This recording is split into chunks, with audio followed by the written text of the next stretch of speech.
Hey guys, welcome back to the channel. This is story about what if Naruto reveals his true self before the Chunin exams part 1. Before I start, please do support for more amazing content and comments for part 2. Do consider to subscribe my channel and share my video to your friends and check out the description as well. Let's start the video. Coughing, Tsunade Senju awoke and opened her eyes, only to see the wet wooden boards below her as rain fell all around. The thick smell of smoke filtered through her nose and the crackling of burning timber filled the air. Pushing herself up slowly, she winced as a blinding pain flared through her side and fell with a small scream. Clutching at the pained area, she felt the sticky wet sensation below her fingers and pulled away, looking at the digits, only to find them covered in her own blood. With labored huffs, she fought through the pain and managed to sit up, half dragging and half sliding over to a small wooded wall not too far from her position.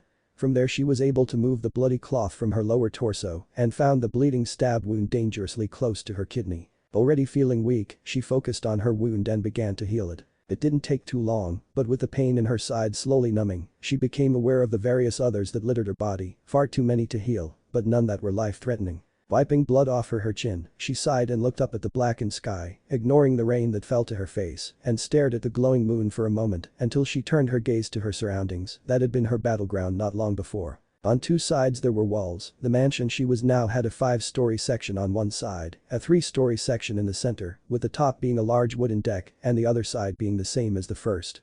It had been a beautiful place, but now it was partly destroyed and burning in some places. The rain hit it, but as she looked around, tears fell from her eyes as she slowly reached into the collar of her shirt and grabbed a simple green crystal necklace from between her large breasts. "You can rest easy now," she whispered before her voice broke. "I killed him for you, Naruto." With tears in her eyes, she glared over to a broken section of wall that had been covered with burning wood, while the surrounding floor and walls seemed to have been sprayed with blood that dripped down the painted wall. The pile of burning wood that had fallen from the upper section of floor when she sent her opponent through the wall suddenly explodes outward without warning, sending splinters and amber flying as derbies was thrown in every direction. She had covered herself with one arm as it happened and paled when she looked again. No. Walking out of the hole was the man she hated more than anything, clothing destroyed and covered in horrible burns that still steamed and sizzled. His chest was bare and covered in wounds which were only made worse by the burning flesh. His head was now bald and scared, but despite the pain he had to be in, he smirked at her with solid black eyes and bloody, broken teeth behind busted and burnt lips. "That hurt a lot, you know," the male hummed as he walked over with a noticeable limp in his step. "It's been a while since I was burned this badly." "No, the busty blonde cried. "Why won't you just stay dead, you son of a bitch?" The man chuckled, "Because I still have things to do in this world, princess." Tsunade, still crying, glared with a small sneer. "We've destroyed your little organization once, we'll hunt you and your pawns down and do it again if we have to." That made the man laugh wildly. "My organization? My pawns?" He repeated between laughs as he held his severely burnt sides. "You really are clueless. I'm not the leader. I never was. I'm nothing more than a pawn in the master's grand scheme. Every action was done on his order, everything right down to when I killed that blonde you were humping." The burned man walked over and knelt down, catching her punch as he got within range. "It's your fault really. You gave your little boy toy this necklace in the first place," he told her as he reached down between the valley of her cleavage and snatched the priceless jewel, snapping the simple string that held it around her neck. "If you hadn't given him this then you'd still be on your hands and knees screaming as he plowed your slitty ass like the fucking whore you were for him. Funny thing was that your name was the last thing he said as I stabbed him through the heart. Had it not been for that fucking Anbu unit I would have gotten this the last time." The man batted her hand away as she tried to grab the necklace, then kicked her aside. It seems that some Konoha dogs are arriving." He muttered aloud before turning to the cage. "It seems that our time is at its end. Farewell, princess. I look forward to seeing you in the future." He stopped to chuckle as he pulled out a small knife. "That is, if you live long enough." The blonde's eyes widened as the blade was thrown down into her unprotected side and began to cough blood once again as she realized that the steel had been coated with poison. Watching as the man seemed to vanish, Tsunade just laid on her side in the rain and started crying, slowly blacking out as the mental stress and poison became too much for her to handle. The last thing she heard was the voice of someone screaming for a medic. "I have returned, my master," the burned man spoke as he knelt on the floor with total disregard for his injuries, "and I've brought the jewel." Sitting on a small pillow in the middle of a traditional dojo that had only a few candles and torches casting light along the walls was a man dressed in formal kimono whose body was hidden by the shadows as he sipped some type of drink from a large plate-like cup. "Good work," the man hummed darkly, "as always." The burned man lowered his head even further. "I live to serve, my master. Bring it to me." Softly moving over, still bowing low, the man held out the necklace with both hands and quickly retreated to his previous position without looking up once the item was taken. The shadowed form of his master chuckled, "At long last, back at its rightful place, but enough of that, send word to our agents, the time has come for our vision for this wrenched world to become reality." All across the elemental nations, various politicians, military leaders and merchant guilds received matching messages and smirked. At the start, Tsunade woke up frantically looking around only to find herself in a white, sterile hospital room hooked up to many different machines. A small pulse of chakra alerted her that someone knew of her awakening, and she quickly found herself being hounded by Shizune, her student and friend of many years. "Tsunade-sama, thank goodness you're awake." The woman spoke frantically, "Everything's going wrong, we need you to retake control before things get any worse." Confused, the Hokage demanded to know what was going on. "Or, Tsunade-sama, the Fourth Great War has started, who's fighting?" Shizune shook her head, "Take your pick, the entire world is at war. Iwa, Kumo, Suna, Kiri, even the smaller nations are taking up arms. What about the peace talks? That's what caused it.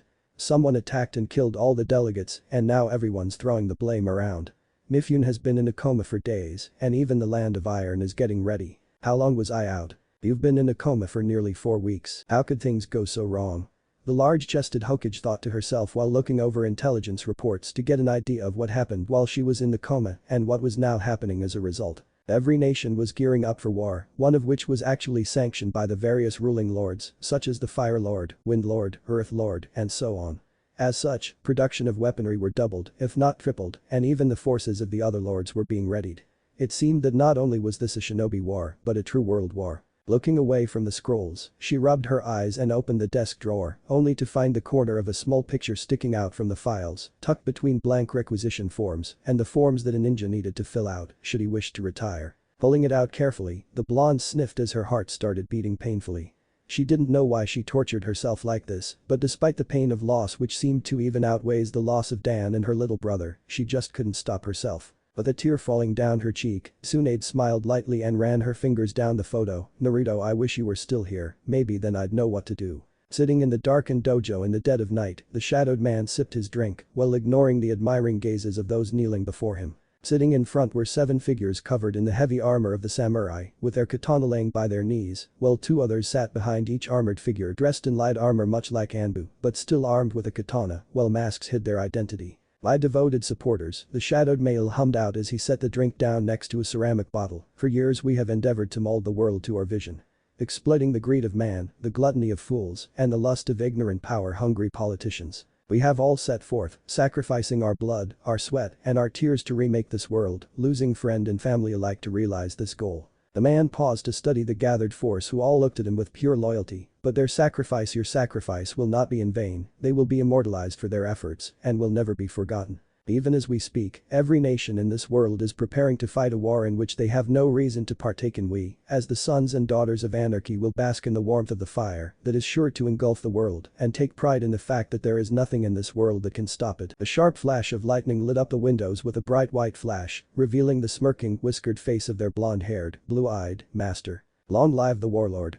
All 21 figures chanted loudly, "All hail Lord Uzumaki." Naruto chuckled softly, picking his cup plate back up and taking a sip, lightning flashing, while thunder rumbled menacingly in the background as the soldiers chanted a few more times before stopping as he made to speak one last time. "My people, as our visions are brought forth, remember this, if war is deception, then peace is a lie." It was a truth he'd learned all too well, a lesson taken to heart at the age of 5 by an impressionable, lonely little boy who would grow to be a liar with a silver tongue, a charismatic monster, a harbinger of war, a vengeful monster who was born of the village lies. All at the age of 5. Tossing and turning underneath the covers of his old mattress, a 13-year-old blonde boy with whisker-like scars on his cheeks muttered lowly into his flimsy, less than comfortable pillow. Jerking awake, the teen flew up with deep gasping breaths and frenzied eyes that searched around the pathetic excuse of a bedroom that he called his own. "Shit," the boy muttered while throwing the covers aside and turning to put his feet on the cold wooden floor, "that same fucking dream." The blonde sighed and bent down, placing his elbows on his knees while holding his forehead up to stare at the floorboards vacantly.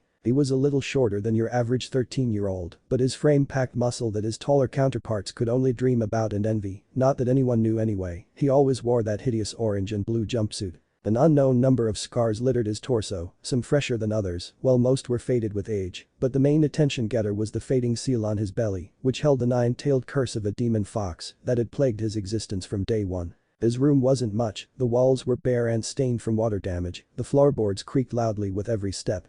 Even his closet door leaned on the wall next to the opening and had small cobwebs linking the two near the top. Aside from the bed, the only thing he really had there was a dresser, a calendar that hung near the door, and a small orange crate that acted as a makeshift nightstand for his near-broken alarm clock. Looking at said clock, he huffed, then looked at the calendar before repeating his huff. "I'm really getting tired of this shit," he grumbled before standing up and stalking off to handle his morning routines. It had been a few weeks since they'd returned from the mission in Wave, where they had protected the bridge builder and defeated a tyrant named Gato, and during those 3 weeks he'd been suffering through the saddest excuse of training he'd ever know. 3 weeks or 21 days or 504 hours or 30,240 minutes or 1,814,400 seconds, but hey, who was counting? Unbeknownst to the mindless masses, Naruto wasn't some weak idiot. He learned long ago to keep his abilities hidden, to play the fool while stacking the deck in his favor when no one would believe that he would be capable of such things.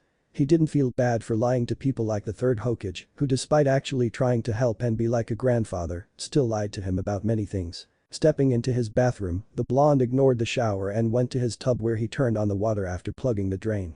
It didn't matter if he used a hot water knob or not, as his piece of shit landlord refused to turn his hot water on. It had been a bitch to deal with for a long time. When he did have to have a hot bath, he'd be forced to boil a few pots of hot water to mix with the cold in his tub, and considering his lack of pretty much anything in the apartment. But all of that changed once he began to learn ninjutsu. Many believed that all he knew was shadow clones and a few weak jutsu here and there, but in truth, he'd been hiding the fact that he knew a vast amount of various elemental jutsu and had mastered most. Turning the water off, he flashed through a few seals and blew a small flame into the water, causing it to heat up until it steamed. The blonde ended the low-ranked jutsu and tested it, only to turn the water on again for a moment as he'd heated it too much. Naruto stripped out of his boxers and slid into the tub. Some would consider baths, with the exception of hot springs, for babies and girls, but he found them relaxing. He felt that he deserved a nice long soothing soak with what he had to deal with each day. Every day that Team 7 met started out the same, meeting at the bridge, wait for Kakashi, watch that stupid bitch Sakura fawn over the faggot known as Sasuke, join Sakura and yelling you're late. Then start training. The last thought made him snort, training.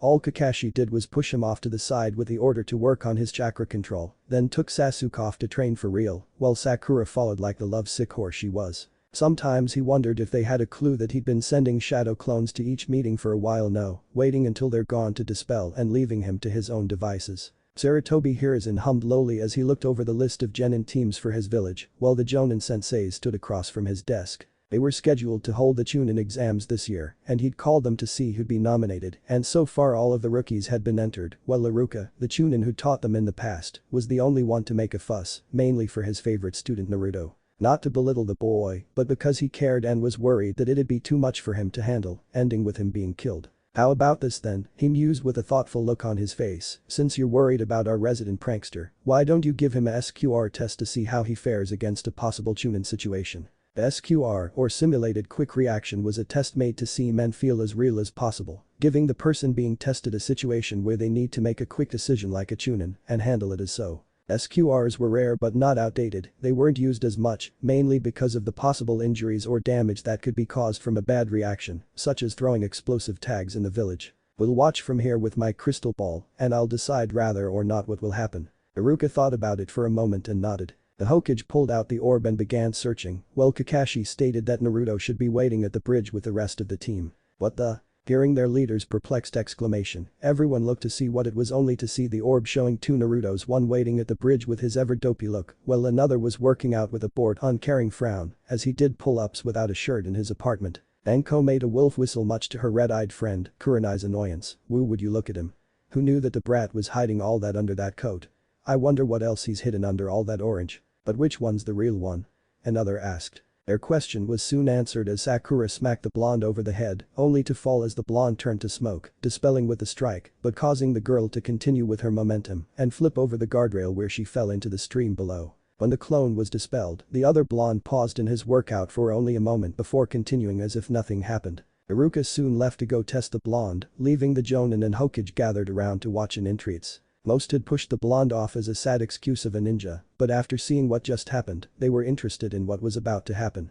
No one questioned why Naruto was the only one being tested, but in truth no one really cared to ask why. Naruto's apartment consisted of 2 rooms, the first being the living room that tripled as his kitchen and dining room, then was his small bedroom with a bathroom that was nearly the same size as the bedroom. But what it lacked in size, it made up for in use.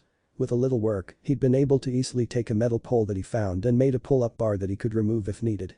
The small area also gave him the advantage of having less space to cover if attacked, which hadn't happened in quite a while, but he kept the escape attack plans in mind. Finishing his pull-ups, he went into the other room and laid down next to the ratty couch on his back and began doing sit-ups while channeling chakra to his feet to keep them on the floor. But once he reached the 45th sit-up, the one window in the room shattered as a small black orb with a burning fuse thumped along the floor. Fuck. He cursed lowly, on his feet in a flash before leaping behind the couch to take cover where he also kept a few weapons hidden for just such an occasion. The thing went off, but instead of an explosion, he heard a loud bang, followed by the smell of smoke, making him realize that the attacker had used a smoke bomb, a stronger version of smoke pellets. The sound of an attacker entering through the previously broken window told him where to attack as he pulled out a normal kunai and frowned, "This'll suck. He's got good reflexes and didn't freeze up when he was attacked," one Jonin mused as the events unfolded. His first instinct was to get to cover. "Wait, is that?" one woman asked before gasping, explosive notes. As a fiery explosion engulfed the orb's vision, a loud, echoing explosion reached their ears. But by then they were already sprinting to the boy's apartment. Iruka had no idea what the hell happened as he laid on the ground in pain. One minute he was trying to test Naruto, and the next thing he knew, he was flying into a wall with his ears ringing. A sharp pain in his cheek knocked him for a loop, followed by another in the nose, followed by another and another until he blacked out. Naruto, on the other hand, straddled the figure wearing all black gear with a ski mask over his head and continued to rain blow after blow upon the attacker, grabbing him by the neck and punching with all his strength while ignoring the burning husk around him that had once been his apartment. Had his ears not been ringing so loudly, he would have heard the chaos outside, followed by the arrival of nearly every Jonin in the village, along with the Hokage. But in a blind rage, he didn't notice until two arms wrapped around his waist, making him strike out with his elbow with surprising force which stunned the Jonin in question, allowing him to get two more blows on the masked man before being knocked out. One day later, Sarutobi sighed annoyedly as he received the reports from Anbu and the hospital. He should have known that testing Naruto was a bad idea. The boy had been attacked in his own home before and no doubt would have planned for another attack. Both Iruka and Naruto were still in the hospital, with the Chunin being the worst of the two. Naruto had a few bumps and bruises, with the worst damage being temporary loss of hearing. But Iruka, on the other hand, had broken ribs, burns, and broken facial bones thanks to the beating the enraged blonde gave him, but thankfully, the doctors would have him healed up and ready to leave in a few days, while Naruto's already quick healing would have him healed before he even woke up, but they still wanted to keep him for a day for observation. They decided to keep him sedated because of his infamous hospital escape missions that were the stuff of legend. But aside from that, he'd sent Anbu to assess the damage and check for any possible traps that the blonde may have set, and the reports were shocking. Naruto had hidden weapons everywhere, kunai under tables, throwing stars in drawers, explosive notes wrapped around kunai behind the couch. They had uncovered and stored well over a few hundred of each weapons including machetes, hatchets, samurai swords, and even a couple ninjato swords, all placed out of sight yet within reach if they were needed. The Anbu had sealed them all into a scroll which would be returned to the teen whenever he awoke. The damage to the building was horrible. The explosive note had blown most of the wall out into the street, along with a large chunk of the roof, and as such, he'd already sent for it to be repaired, seeing as it was his, and therefore, the village's fault. Yet another reason SQR tests fell out of use, seeing as the person being tested had no idea about the test and acted in self-defense, said person couldn't be held responsible for what happened. An Anbu watcher wearing standard gear who was assigned to alert him to Naruto's awakening came in with a weak whirlwind of small fluttering leaves that fell to the floor. "Hokage-sama, Naruto-san is waking up." Hearing the Anbu call Naruto by his name made him smile inwardly. Usually they called him the boy or just Uzumaki as they were neutral towards the teen. But after what happened the day before and learning of the teen being so prepared, their respect for him grew. "Aw fuck, my head." Naruto exclaimed as he awoke to a blinding light above his bed, making him cover his eyes with an arm, only to feel something scrape over the bridge of his nose. Pulling his arm back and squinting as some of the bright light shined around the raised arm, he groaned and muttered out a string of curses that would make any monk or priestess blush. "Naruto-kun, since when did you use words like that?" asked the old voice he'd known most of his life. Sitting up in a flash, dressed in the backless gown issued to patents by the hospital, Naruto turned his head to see the Hokage sitting on a chair near the side of his bed. "Old man, what are you? What happened?" "The last thing I remember was..." Just as Naruto's eyes lit up momentarily before darkening in remembrance, the old Hokage quickly interjected, "It's okay Naruto, everything's under control. The whole thing was a stage test to gauge your reaction to an attack. I'm sorry for what happened, so it was all just a trick." The man grimaced slightly, "To put it bluntly, yes, but you performed admirably. Had it been a real attack you would have come out in near perfect condition." He told the boy in hopes of keeping their friendship together, as they had already gone through some bumps in the past, which led to a few occasions where the boy would refuse to talk to him. "And what about the attacker, anyone I know?" "It was Iruka, but he'll be fine after some rest," he spoke, while quickly adding the last part upon seeing the flash of worry go through his eyes. "You'll be free to go in a little while, but I was hoping that we could talk for a bit, clear some things up." At Naruto's uncharacteristic silence he continued, "Naruto, have you been lying to me all this time? I never noticed it until now, but you're acting different than usual. Was all that happy-go-lucky attitude an act?" It wasn't strange for ninja to develop masks to wear outside of work, it made it easier to deal with family and life in general by creating a new personality to pretend as if you weren't the one to slaughter people left and right or watch friends die. But it was usually veteran ninja who'd fought in the war, Anbu, or hunter ninja that did so. Naruto was the youngest he'd ever seen to do so. Realizing that he was caught on that front, Naruto scowled and looked away. "Not fun, is it? Having things kept from you, but yes, the Naruto you know is nothing but a masked stupidity I used to protect myself from those I don't trust." "You mean?" The implication hit the elderly man like a knife to the heart. "Indeed, I've played a fool for so long and kept the fact hidden even from you, because in the end, I don't trust you.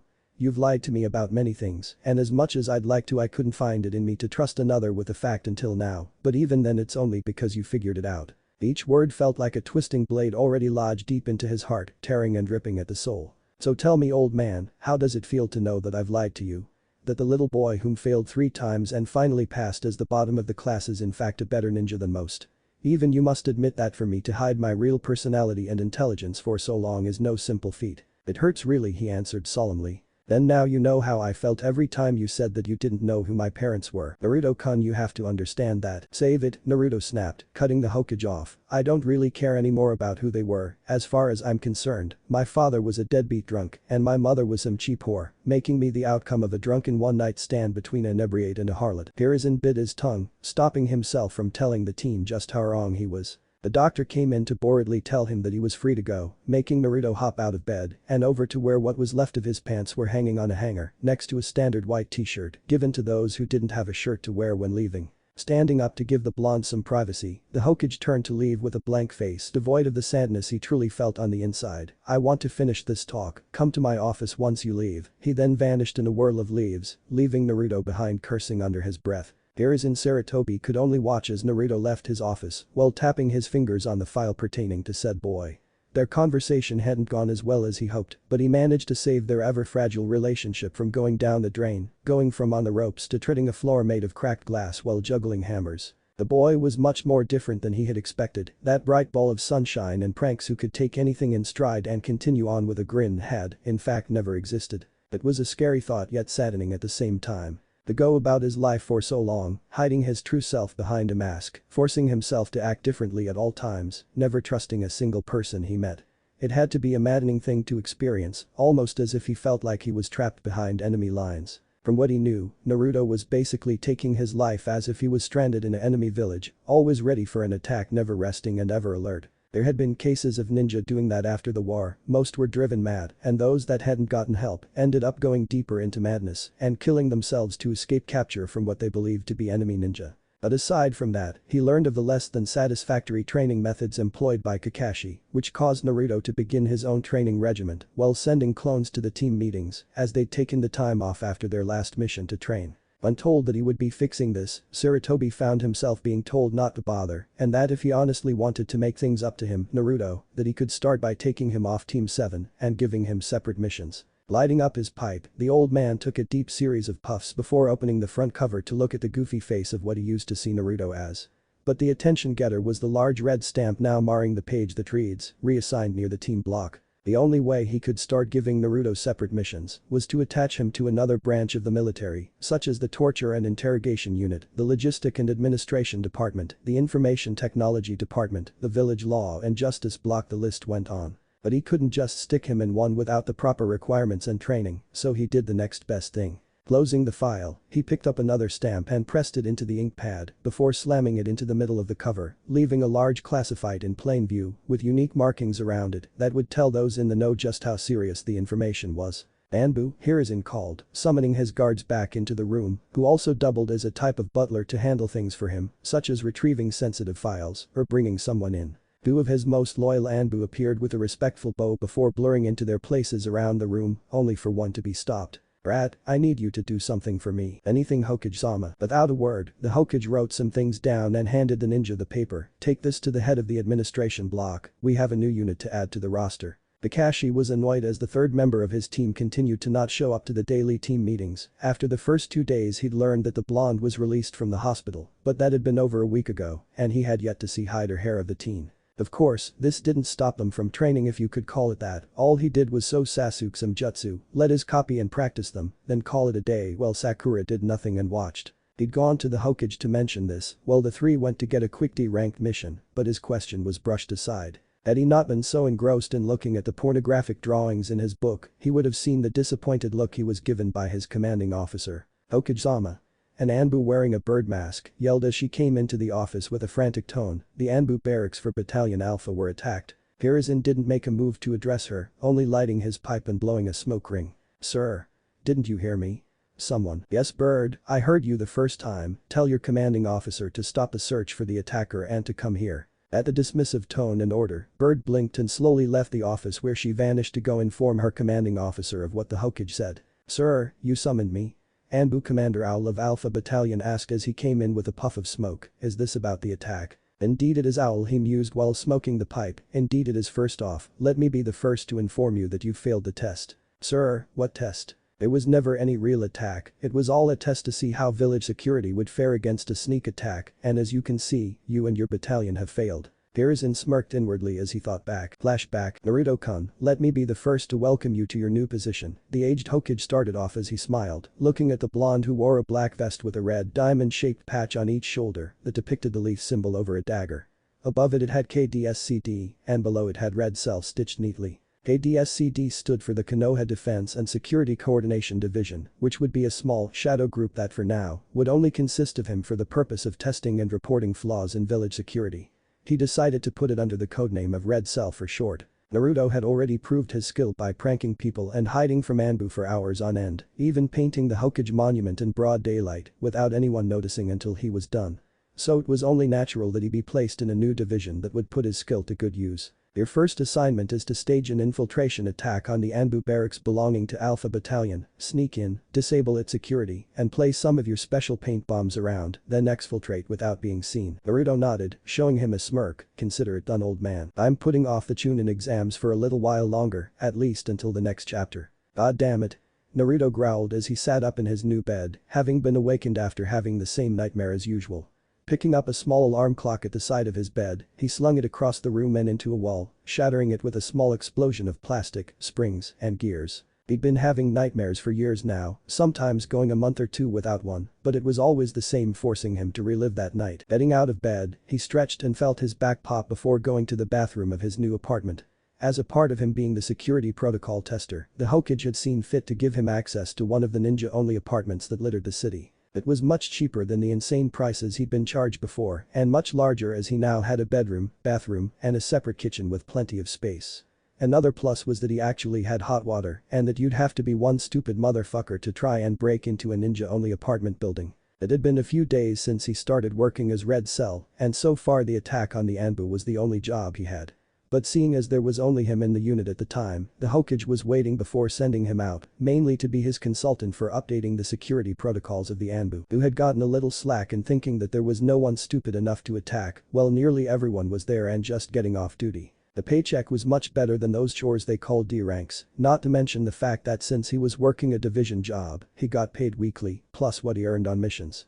He was also getting credit for a ranked mission, considering that he dealt with the Anbu on that last one. The larger paychecks went straight to buying some decent clothing and some masks. He'd been given a standard blank Anbu mask for his jobs, but he wanted a variety to choose from just in case people started spreading the rumors about Red Cell more than they already were. Apparently, a Anbu who is now pulling sword to tail got a little drunk and mentioned something about a new group within the ranks called Red Cell. So far the rumors were scarce, just utterances and jokes about what it could be about.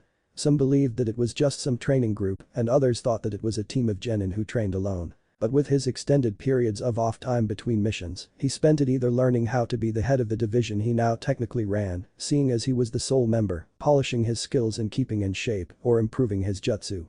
It may seem like way too much for him to handle in only a few days, but with the aid of shadow clones, it really wasn't much. He had also gotten permission to begin looking at potential ninja to recruit into Red Cell, but would hold off on that for a bit. After all, he didn't even have an officer base to use, only his apartment, which wasn't exactly secure enough to hold a lot of classified information and such. Over the course of the next month, every remaining genin in Naruto's year noticed that said blonde was missing and that any questions as to where he was were left unanswered. For a while, some believed that he went rouge, but the senseis, who were told by the Hokage that Naruto was indeed still a loyal ninja but wouldn't be around for a while, quickly laid such thoughts to rest. Some of the more curious genin, or nosy, set out to find out what the dead last was up to, that was if they could even find him. Their searches always came up empty-handed, but they did sometimes hear things like he was seen shopping or near training grounds, but considering the massive amounts of land that were sectioned off as training grounds, not to mention the number of stores in the village, it would be easier to find a needle in a haystack 20 foot high and 30 wide. But what they didn't know was that the Hokage finally found a small unused office and that Naruto had spent some time fixing it up to how he liked it. It was in a lower section of the Hokage tower and quite small, but he didn't care, the security was top-notch and there were only a small number of ways to reach it. But aside from that, he'd finally found and recruited a new member of Red Cell, Ikushi Kabuto. 19 years old and a skilled medic for his former genin squad, the bespectacled teen with white hair was easily recruited into Red Cell after his two teammates were found dead in their training grounds, victims to unsupervised jutsu training, which ended with them dying from using every bit of their chakra when they didn't have the stores to use a higher level jutsu. Kabuto was eager to join and didn't mind at all that his new commander was a 13-year-old boy, mainly because he thought that the position would give him an even better way to gain information for Orochimaru. But Naruto had been a step ahead of him and ensured that Kabuto would be loyal, he'd stake Kabuto's life on it. Kabuto winced and rubbed at his chest through the fabric of his wide-collared purple shirt as he walked down the dark underground hallway leading to his commander's office. Rubbing his sore chest with one hand and carrying a few scrolls under his arm and a file in his hand, he sighed and stopped at the wooden door with a metal plate bearing the leaf symbol over the dagger pointed up. It wasn't a well-known fact, but those symbols told a lot about the ones who wore them. The leaf symbol told of their loyalty to Konoha, which should have been obvious, but the dagger told something else. A single dagger in the emblem stood for covert or special operations, while the direction it pointed would indicate where they operated mainly. A dagger pointed up meant that they were in our village, while one pointed down meant that they did covert operations in enemy villages. But unlike Naruto's patch, which was in the shape of a diamond, Kabuto's was oval-shaped. The diamond showed that Naruto was the commander, and the oval showed that the white-haired teen was lower ranked. "Come in." The teen opened the door to walk into the office. Due to the lack of space for them, Naruto had decided to have the office double as a planning and meeting area for the future, even hanging a large corkboard panel on the wall where they'd peg their information as needed. A small table stood in the middle with a small couch pushed against the wall opposite the board on the wall, while a simple wooden desk stood in the back with Naruto sitting behind it. "Naruto-kun, I've brought you my information," spoke the teen while taking hold of the scrolls and placing them on the table, the pictures too. While reading over a scroll, Naruto flicked a thumbtack over to Kabuto, which stuck point first into the wood next to one of the scrolls. The teen opened the file and pulled out a decent-sized photo and placed it in the center of the board, with a tack in the top center. The picture showed a chamber-like room with no windows and had a large U-shaped desk lined with chairs, and underneath the picture on a half-inch border was the words, "Konoha Village Council Meeting Room." "I've managed to obtain the time for the next meeting," the white-haired boy spoke. "It's in 5 days." Naruto hummed lowly, "More than enough time. We need to increase the funding to village upkeep, we need to keep the village looking great for visiting merchants and officials." Hiruzen pinched a bridge of his nose as he listened to the council go back and forth about what they wanted to do with the village, arguing with each other on cutting spending and other stupid things that prevented them from really getting some real work done. Checking his watch, he praised Kami that their time here was almost up. He loved Konoha, but as far as he cared right this second the village could get stuffed, especially after having to deal with these idiots. "Oh A wild-looking woman yelled while standing up with her hand over her nose, getting everyone's attention. "Who's the dirty son of a bitch that farted?" Then the world exploded. The Anbu outside assigned to guard the doors heard the commotion and rushed in only to choke on the thick gray smoke that filled the room before clearing it out with few low-powered wind jutsu. Covering each council member, both the ninja and civilian sides, was a thick layer of red paint. Even the Hokage wasn't spared, and the only thing that had stopped him from being completely covered was the fact that his hat blocked his whole head and part of his neck. "What is the meaning of this?" A pink, now red-haired woman screeched while waving her arms frantically, throwing paint on the tube beside her. A small piece of paper fluttered down from the ceiling and was caught by the Hokage, who only chuckled lightly as he looked at it. "It would seem that we've failed our test," he mused while turning the paper around, only to show them that a bright red F had been painted on the back while a note was written on the front. With all due respect Hokage-sama, the wild woman from before started, what the hell are you talking about? Well, to answer your question Tsume, we've just been tested on our security by a new division dedicated to testing and improving the security and defense of our village. Why weren't we told of this division? Another man demanded while trying to wipe the paint off his face. We have the right to know everything that does on around here because it would defeat the purpose of the test if you knew it's happened beforehand. Hiruzen smiled while shaking off his hat, and let me correct you on something. You do not have the right to know everything that goes on, or are you willing to let us investigate everything that goes on in your life from now on? That shut the man up. Well, who's in charge of this group? Asked his former teammate and now one of the village elders, Hamura Midokado. That is classified, for my eyes only, he replied with a spark in his eyes that his two teammates hadn't seen in years. The next day, for years it had been a tradition that at the end of the week, the Jonin would meet at one of the ninja-only bars in the village to have some fun by drinking, telling each other about their weeks, and basically joking around to forget about their problems and stress for a little while. Hey Kakashi. Anko called over to the scarecrow as he had his nose in that little orange book. I haven't seen your blonde gaki around lately, where have you hiding that cute little piece of ass? No one reacted to the purple-haired woman's comment as they'd become accustomed to her mannerisms for a long time now, just like they did when she started dressing in fishnet, a miniskirt, and a trench coat. Isn't he a little young for you Anko? Kakashi mused over his book, only for her to snort. He's a ninja now so who cares about age, so where'd you hide him? I haven't seen him, Hokage-sama said that he was busy doing something else and took him off my squad. Anko pouted and downed a bottle of sake. Well then I'm off to find me a hunk, kid's got a body that makes you look like a twig. The council meeting room is actually one of the easiest rooms to get into, Naruto explained to the Hokage while standing in the office at the top floor of the tower. Well said old man wore a plain robe while his cage robes were being cleaned. It was left unguarded with only a simple lock keeping the door shut. The patrols didn't even come by while I set up the paint bombs, along with the stink bomb. Hiruzen nodded slowly. You used a smell to cause a distraction with Tsume and Yuzuka. With their heightened sense of smell and the rumors I've heard about Ms. Tsume, I knew that she would loudly try to find the one responsible for the smell. Clever as always, Naruto-kun. I aim to please, old man. The old Hokage chuckled lightly. Despite being a victim of the attack he still thought that it was funny to see the confused and scared looks that the others had gotten while covered in paint. Well then, now that you've told me how you did this, tell me about the flaws you picked up on. During my infiltration, I noticed that the patrols didn't go by to check on the room and that the door was a simple wooden panel with a standard civilian lock as I said before. Of course, any run-of-the-mill genin could get through and do what I did with the right information and skill. I also noticed that the normal anti-genjutsu seals weren't in place for some reason. This caused Hiruzen to sit up with a dead serious look on his face. What did you just say? The anti-genjutsu seals weren't there. Sitting back with a look of thought on his face, Hiruzen scowled. Thank you for telling me this Naruto-kun, but I'm afraid that I'm going to have to just read your report now. It's disturbing to know that someone has removed them and that is a crime of high treason. Those seals were meant to ensure that any genjutsu in the room was dispelled to ensure that no one was being influenced to vote one way or another. Not only that, but to ensure that there were no spies in the room hidden under genjutsu.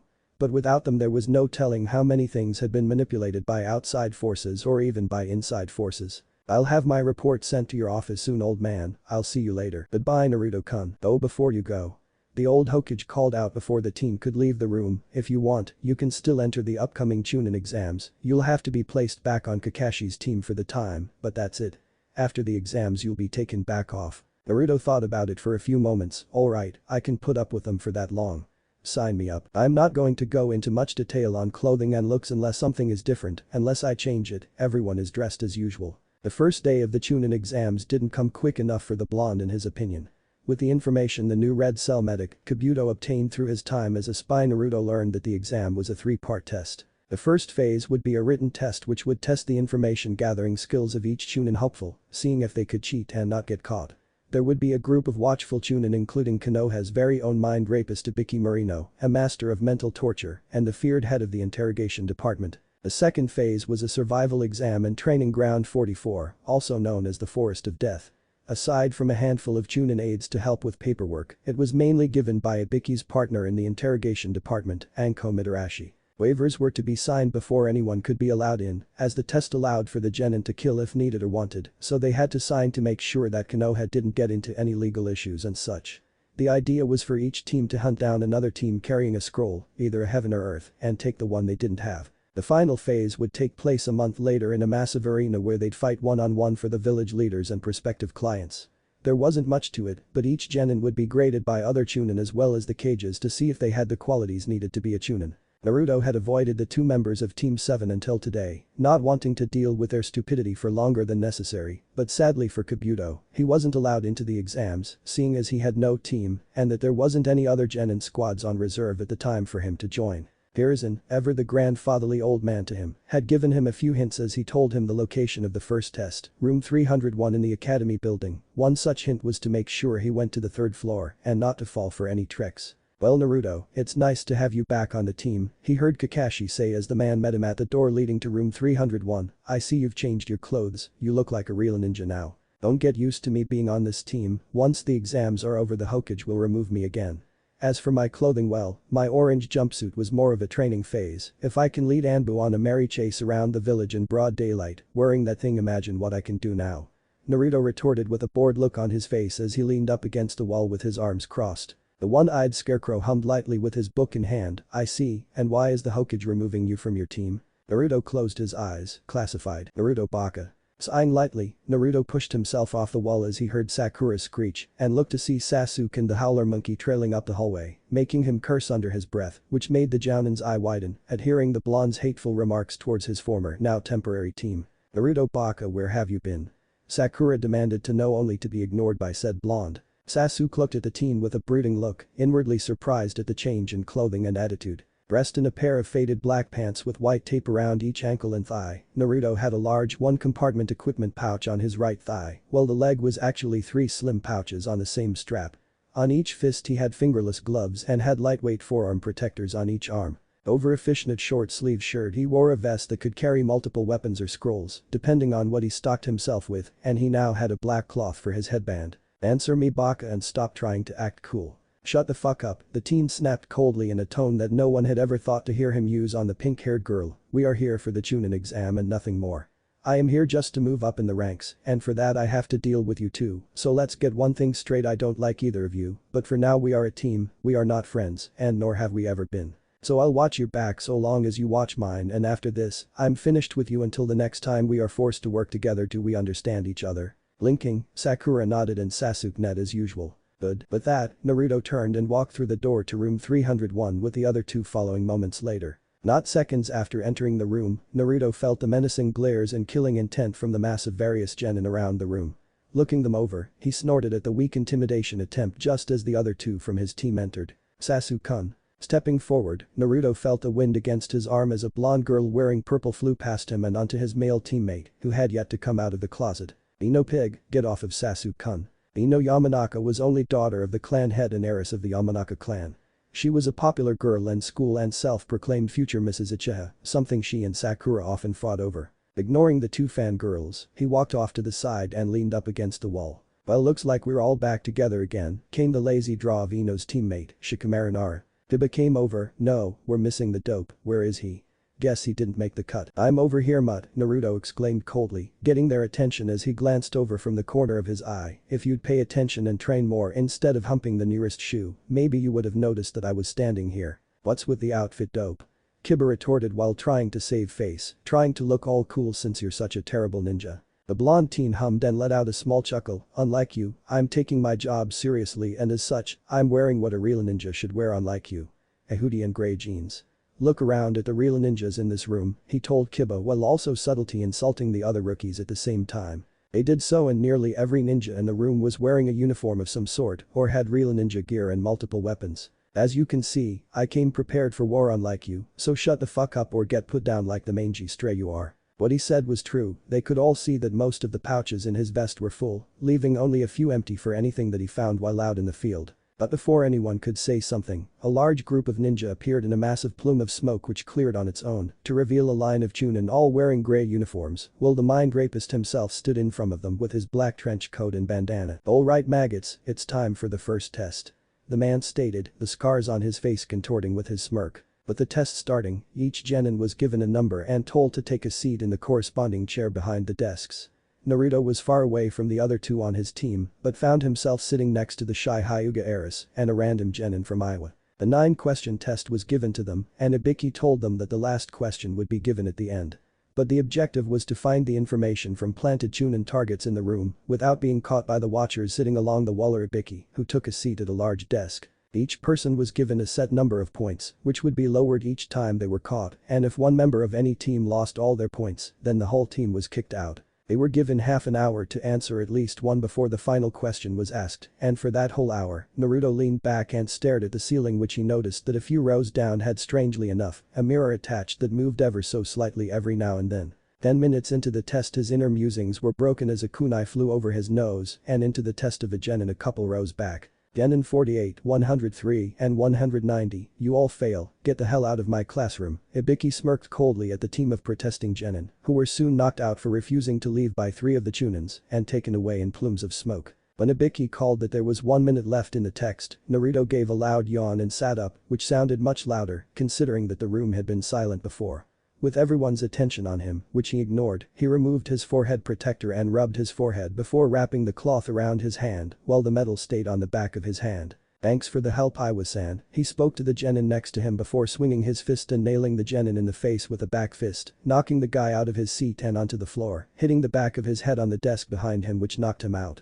Taking the genin's test, Naruto picked up his pencil for the first time and wrote his name on it before taking his old test and ripping it apart, throwing the shredded pieces onto the unconscious ninja next to him while smirking at the examiners. That'll be 2 points, genin, Ibiki stated from the desk with a scowl on his scared face, making Naruto shrug. Don't care, in the end my test is done. He retorted. The man looked at the blonde for a minute and gave a gruff laugh before writing something down on a paper. Genin 23 and 54, take your team member and get the hell out. Already knowing what happened to the others who refused, the two got their unconscious teammate and left, glaring at the blonde responsible for them failing, as well as leaving a bruise in the shape of the leaf symbol on their teammate's forehead. Time's up, now for the final question, but first, I have to warn you, if you refuse to answer then you fail. Ibiki's statement caused a ruckus with the remaining genin, but it was Kiba that yelled out the loudest that they'd answer it and they'd be stupid not to. I didn't finish, the man growled out with a glare, but if you take it and get it wrong, you don't just fail, you will remain a genin for the rest of your life. Naruto kept silent during the ensuing chaos and ignored Ibiki's retorts about how they were unlucky since it was his first time giving the test. Soon, one by one teams gave up right and left until 60 remained, meaning that 20 teams made it. Seeing that no one else was leaving, Ibiki revealed to them that they had answered the final question correctly and passed before explaining that the purpose was not only to gather intel without being caught, but to see if they had the guts to put their lives on the line and not bitch out. He then launched into a horror story about what can happen by showing them the massive scars underneath his bandana and telling them how he got them. But as he finished and retied his bandana around his head, he was forced to jump out of the way as a cannonball flew through the window and exploded with a large cloud of smoke, which cleared to show a large banner reading, introducing the examiner for the second test, the sexy, the single, Anko Midarashi. And standing in the front of said banner was Anko with a smirk on her face. You're early, Ibiki deadpanned while poking his head out from around the banner. Her badass look now ruined, Anko looked over to the man and shrugged before looking at the genin, 60 genin. You actually let 20 teams pass. We have a talented group this time. Snorting, the woman grinned dangerously to the Chunin hopefuls. Well, by the time I'm done with them, less than half will remain. Now you maggots, follow me to training ground 44. Fall behind or get lost and you fail. Naruto growled as he stabbed a kunai into the back of a Miss Genin, wearing a dull yellow one-piece suit with a breathing mask and a cloth band over his eyes. It had been 2 days since they'd entered the forest and he had been blown away by a wind jutsu, eaten by a large snake, attacked by a man-eating flower of some kind, and then the team from Mist thought that he'd be an easy target. With one arm squeezing the genin's airway shut, the male couldn't make a sound as the blade was stabbed into him over and over until he lost all feeling below his waist and quickly bled to death. Dropping the body, Naruto huffed and looked at the blood-covered blade before growling again and throwing it down, point first into the back of the dead Miss Genin's skull. The day was not a good day for him to be fucked with. He had already killed the other 2 Miss Genins and took their scroll, which turned out to be the one he needed to go along with his Earth scroll. Sasuke demanded that since he was the best and leader of the team that he should carry the scroll, but little did he know that the scroll he'd been given by the blonde was actually a fake scroll made to look like a real one. Not that they'd ever know since they were forbidden to open them. Tucking them both away in his vest, Naruto jumped towards a tree to go and find his team, only to be tackled back onto the ground by a brown and purple blur. I got you now, Gaki. Oh son of a bitch.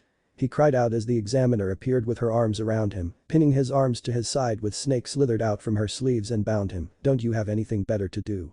He growled as he fought against his binding, which hissed at him as the female stood with a grin. Nope, you're the only one I want to do right this minute.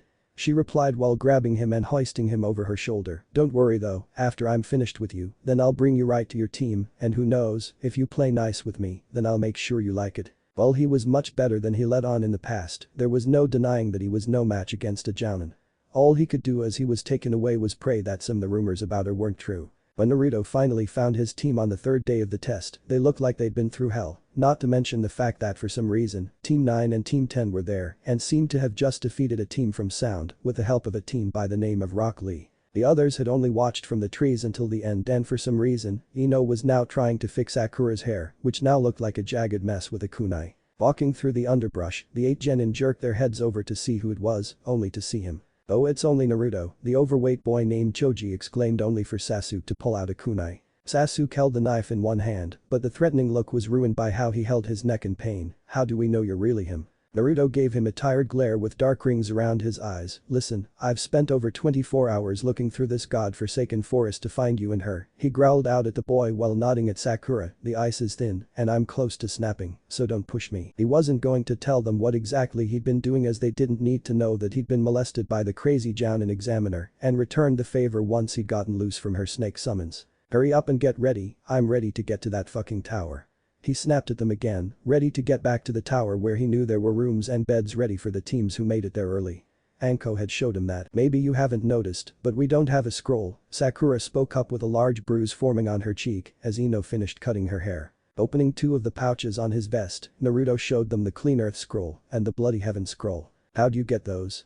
the pink-haired girl questioned, only to get a blank look from the blonde. "I took them, now let's go." "Hold it," turning his attention to the older male of Team 9, who jumped down from the large tree he and the female member of the team was sitting in. Naruto noticed that it was a Hyuga from the branch family known as Neji, a prodigy of his clan, and gave the wide-eyed teen a cold look. "Why shouldn't I take your scrolls?"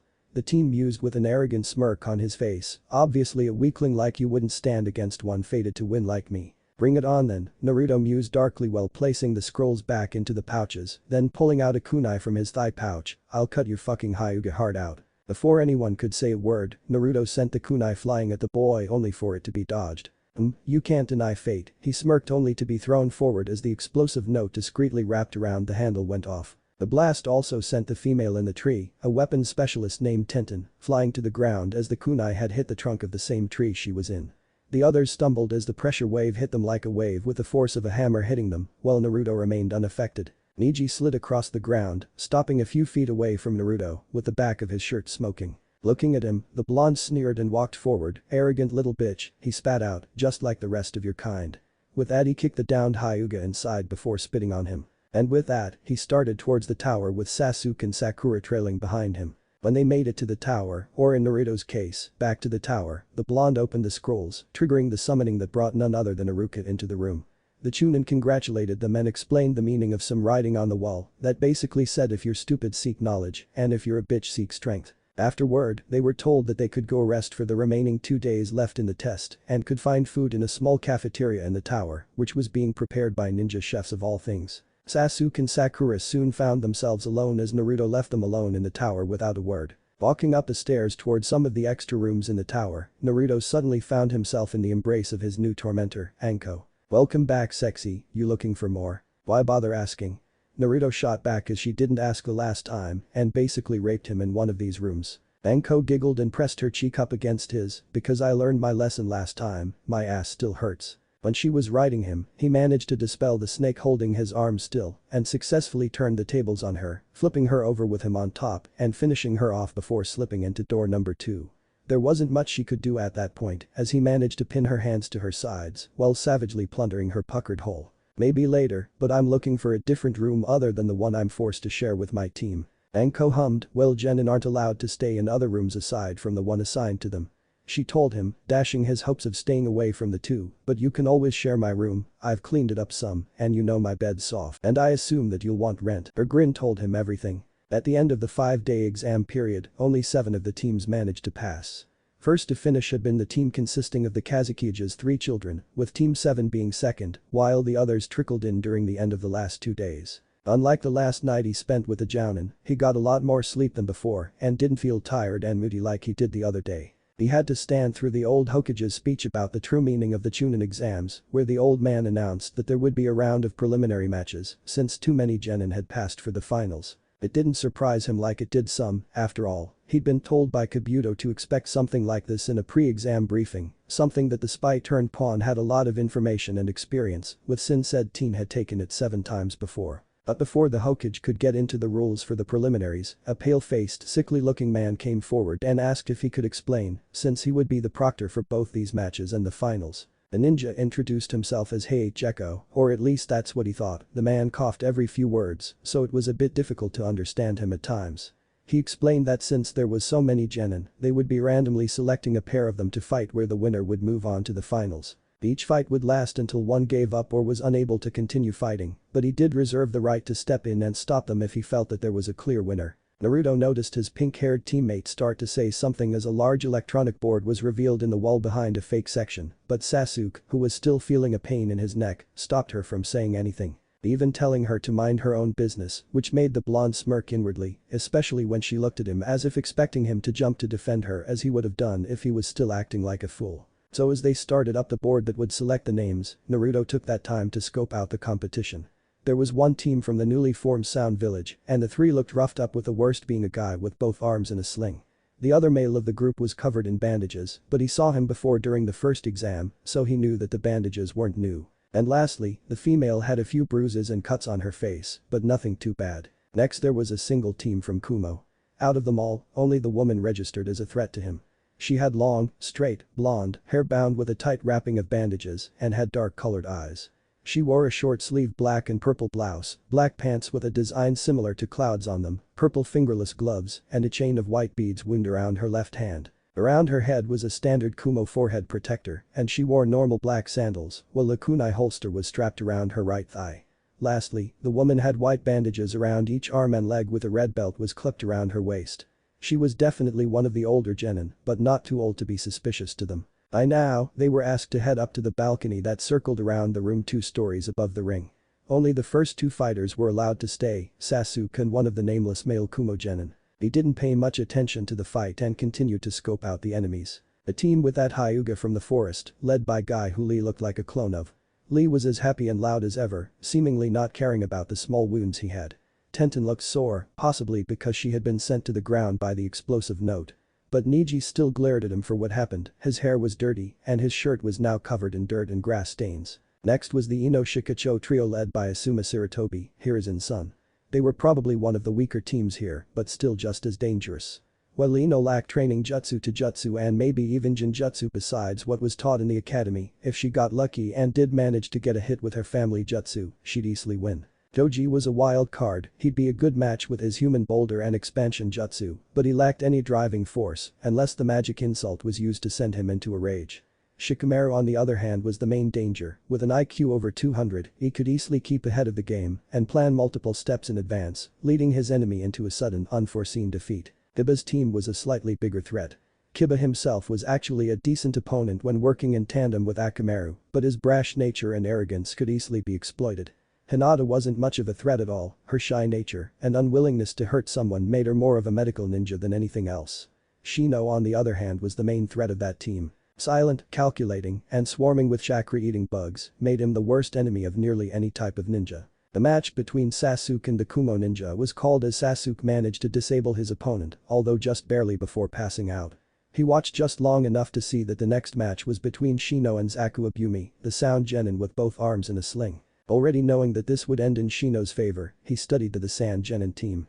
The one with makeup and the strange cat-like suit was obviously a puppet user, take out the puppeteer, and the puppet was useless.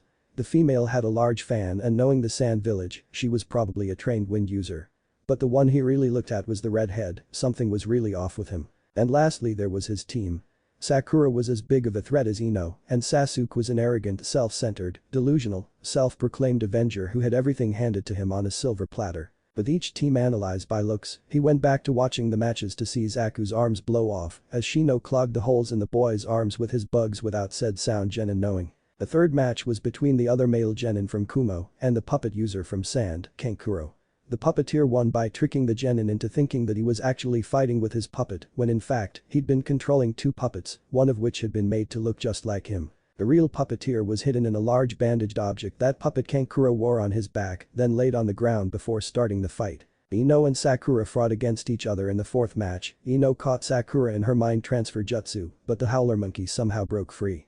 In the ensuing fist fight, both were knocked out and both were disqualified. The fifth match ended with Tenten being carted off by medics after Tamari broke her back out of spite, catching the falling girl with the end of her fan right in the small of her back, which caused a loud snapping sound to echo around the room. Lee tried to jump down to avenge his teammate, but Guy stopped him before he had the chance. Shikamaru fought the female sound genin named Kintsuchi and ended it by catching her in his shadow jutsu, then threw himself back, causing her to do the same while being close to a wall, knocking her out when she hit head first at full speed. The seventh round will be Kiba Inuzuka vs Naruto Uzumaki. Hayate called out after the sound genin was carted off. "Woo," Kiba exclaimed loudly, "check it out Akamaru, we got off lucky." Jumping over the guardrails, Naruto popped the bones in his neck loudly as Kiba followed suit with a big smirk on his face. "This'll be over in one hit." The dog boy boasted while his dog readied himself next to the boy. "Why don't you go on and give up before you make a fool of yourself?" "Funny, I was about to say the same, but as usual you've already done a great job at that, at least your four-legged master has enough sense to be on guard." Hayate took the time to quickly call out for them to start, and before Kiba could try to taunt the blonde again, he was knocked to the ground by a sudden punch in the lower back, right over his spine. Watching with a smile, the Hokage felt pride for Naruto mastering the shadow clone jutsu enough to be able to summon clones without hand seals. Unseen to Kiba but not to the others watching, a clone had appeared behind the genin just as the match began and slugged him hard before vanishing in a puff of smoke. Naruto smirked to Kiba as he scrambled to stand while Akamaru's hair raised on end in a threatening way. "Talk is cheap, shoe humper. I have better things to do besides toy with you all day, bring it on." Snarling, Kiba flew at the blonde, angrily swiping his claws at the teen, only for each attack to be dodged.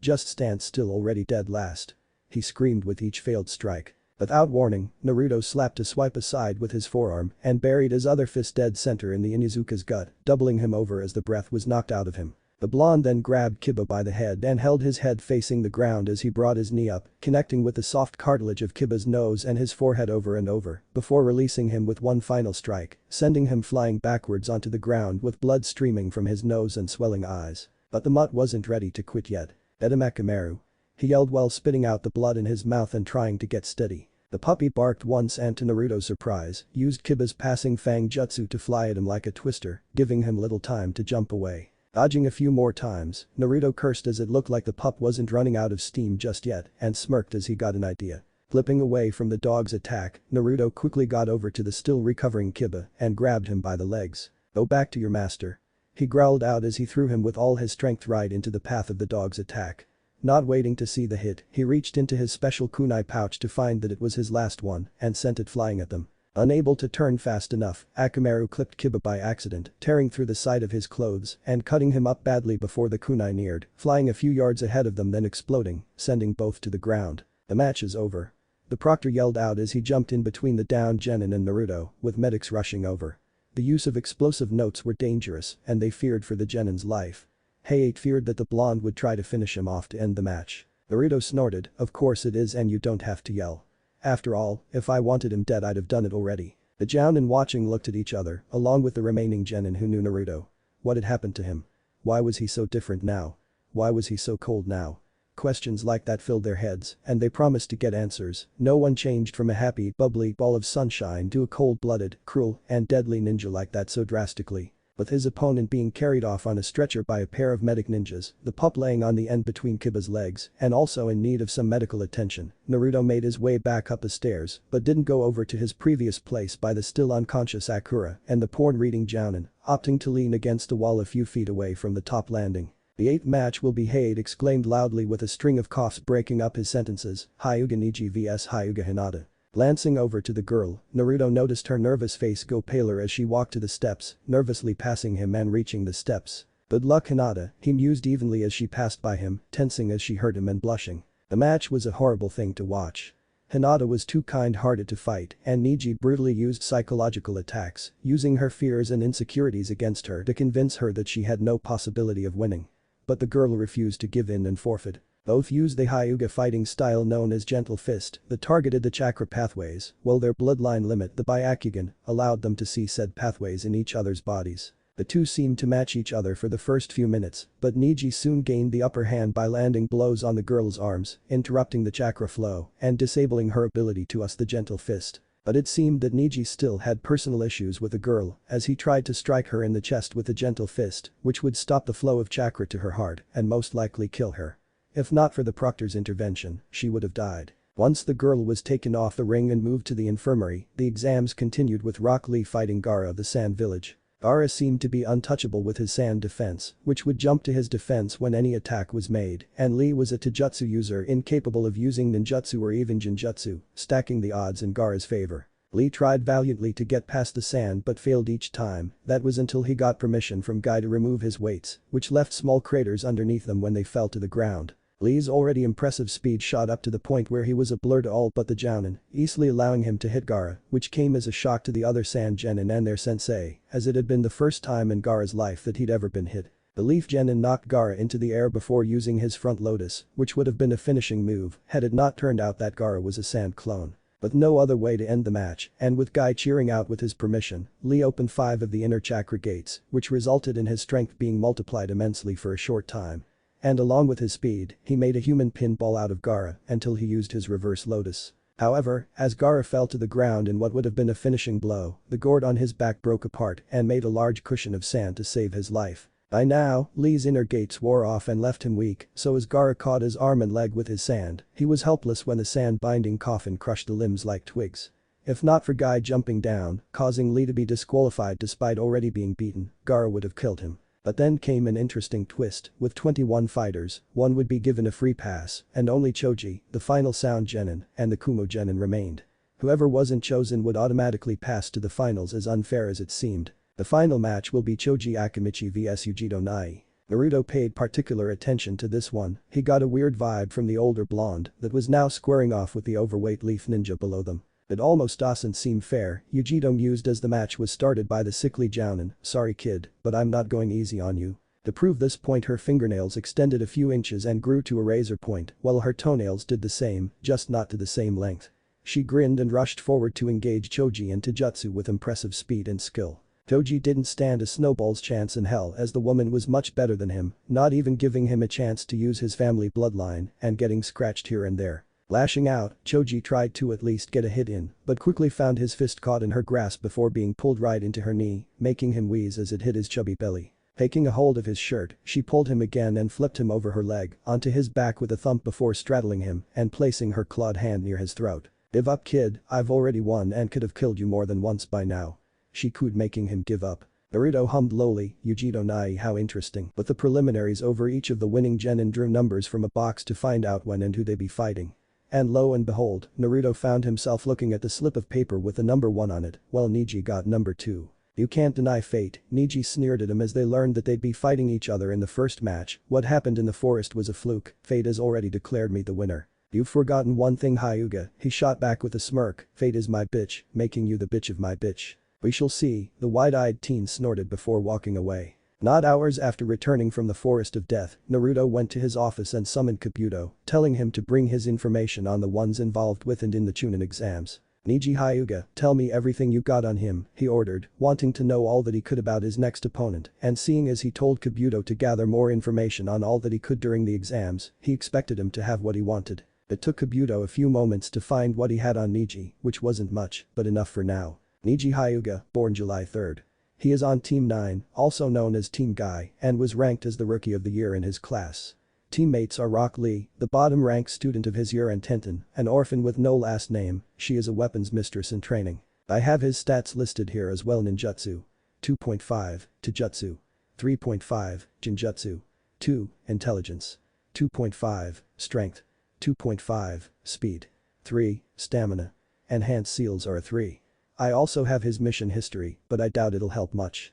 The teen told him while holding a special-made deck of cards that he called his Ninfo or Information cards. Naruto sat behind his desk for a moment and hummed while thinking of what to do. He would destroy the Hyuga in the first match, not just physically but mentally as well, but for that he'd need information. Kabuto, he spoke while turning to look at the teen, continue your mission, but I need you to gather all the information you can on Hyuga Niji, his past, secrets, dreams, the ones he cares about, anything that can be of use. What about Orochimaru? He shrugged, the Hokage already knows about the invasion plan, he knew for some time now, you just continue playing spy for the snake and when the time comes he'll be taken care of.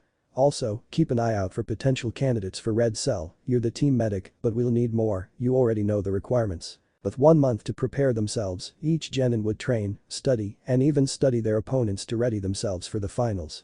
But unlike Naruto, those that did try to spy of the competition didn't have a loyal pawn to send out in their place. By the end of the first week, Naruto had all the information he needed against Neji, as well as some on the others in the finals. But the 1 month wasn't only for them to train and prepare, it was actually to give various dignitaries the chance to arrive from all over to watch the main events. Even the Kazekage and Raikage would be coming to watch the fights, along with the Fire Lord and his family. A few days of Naruto's time were taken so that he could infiltrate the Hokage manor, where the royal family would be staying to find any weak points that could be infiltrated to assassinate the Fire Lord so that they could be fixed.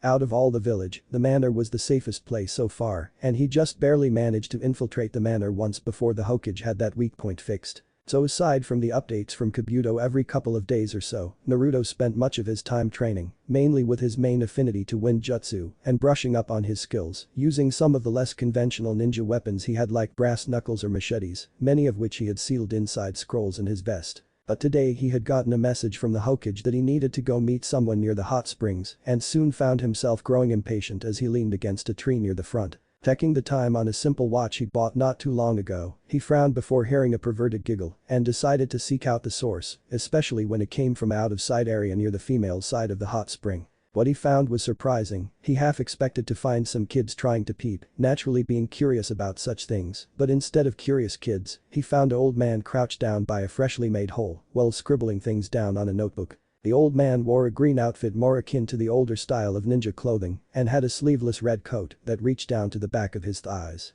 He also had a head of spiky white hair with a long ponytail going down his back over a large green and red scroll. You do know that peeping is considered a crime, right? He mused aloud, which made the old man tense up before turning to the voice, only to sigh in relief when he noticed that it was only a young blonde ninja. For a minute there, brat, I thought that I was in trouble, he chuckled lowly as not to catch the attention of the bathing beauties behind the wall. Narrowing his eyes, Naruto glared, not liking how the man just brushed him aside. Who says that you're not? The man snickered, what could you possibly do? You're just some brat. Taking a deep breath, Naruto enjoyed the look of realization that the man got just before yelling out that there was a pervert peeping in on the hot springs. The guy tried to stop him, but it was already too late, and Naruto soon made himself scarce as legions of angry women charged over to beat the pervert, not only those he peeped on, but random women from off the streets who heard the call to action against the pervert. Smirking from a safe distance away, Naruto enjoyed seeing the man get his ass handed to him by a pissed-off mob of the fairer sex before they finally left him twitching in a hole shaped like his body, while footprints covered his face, chest, and legs, but mainly centering around his balls. Watching from the safety of his office through the crystal ball, Hiruzen winced in sympathy as his student was beaten, but didn't pity him too much as Jiraiya had taken worse beatings before. The only thing was that Naruto had just gotten the man he convinced to train him, Naruto, beaten senseless. Hey. Naruto ignored the voice. Hey kid, wait.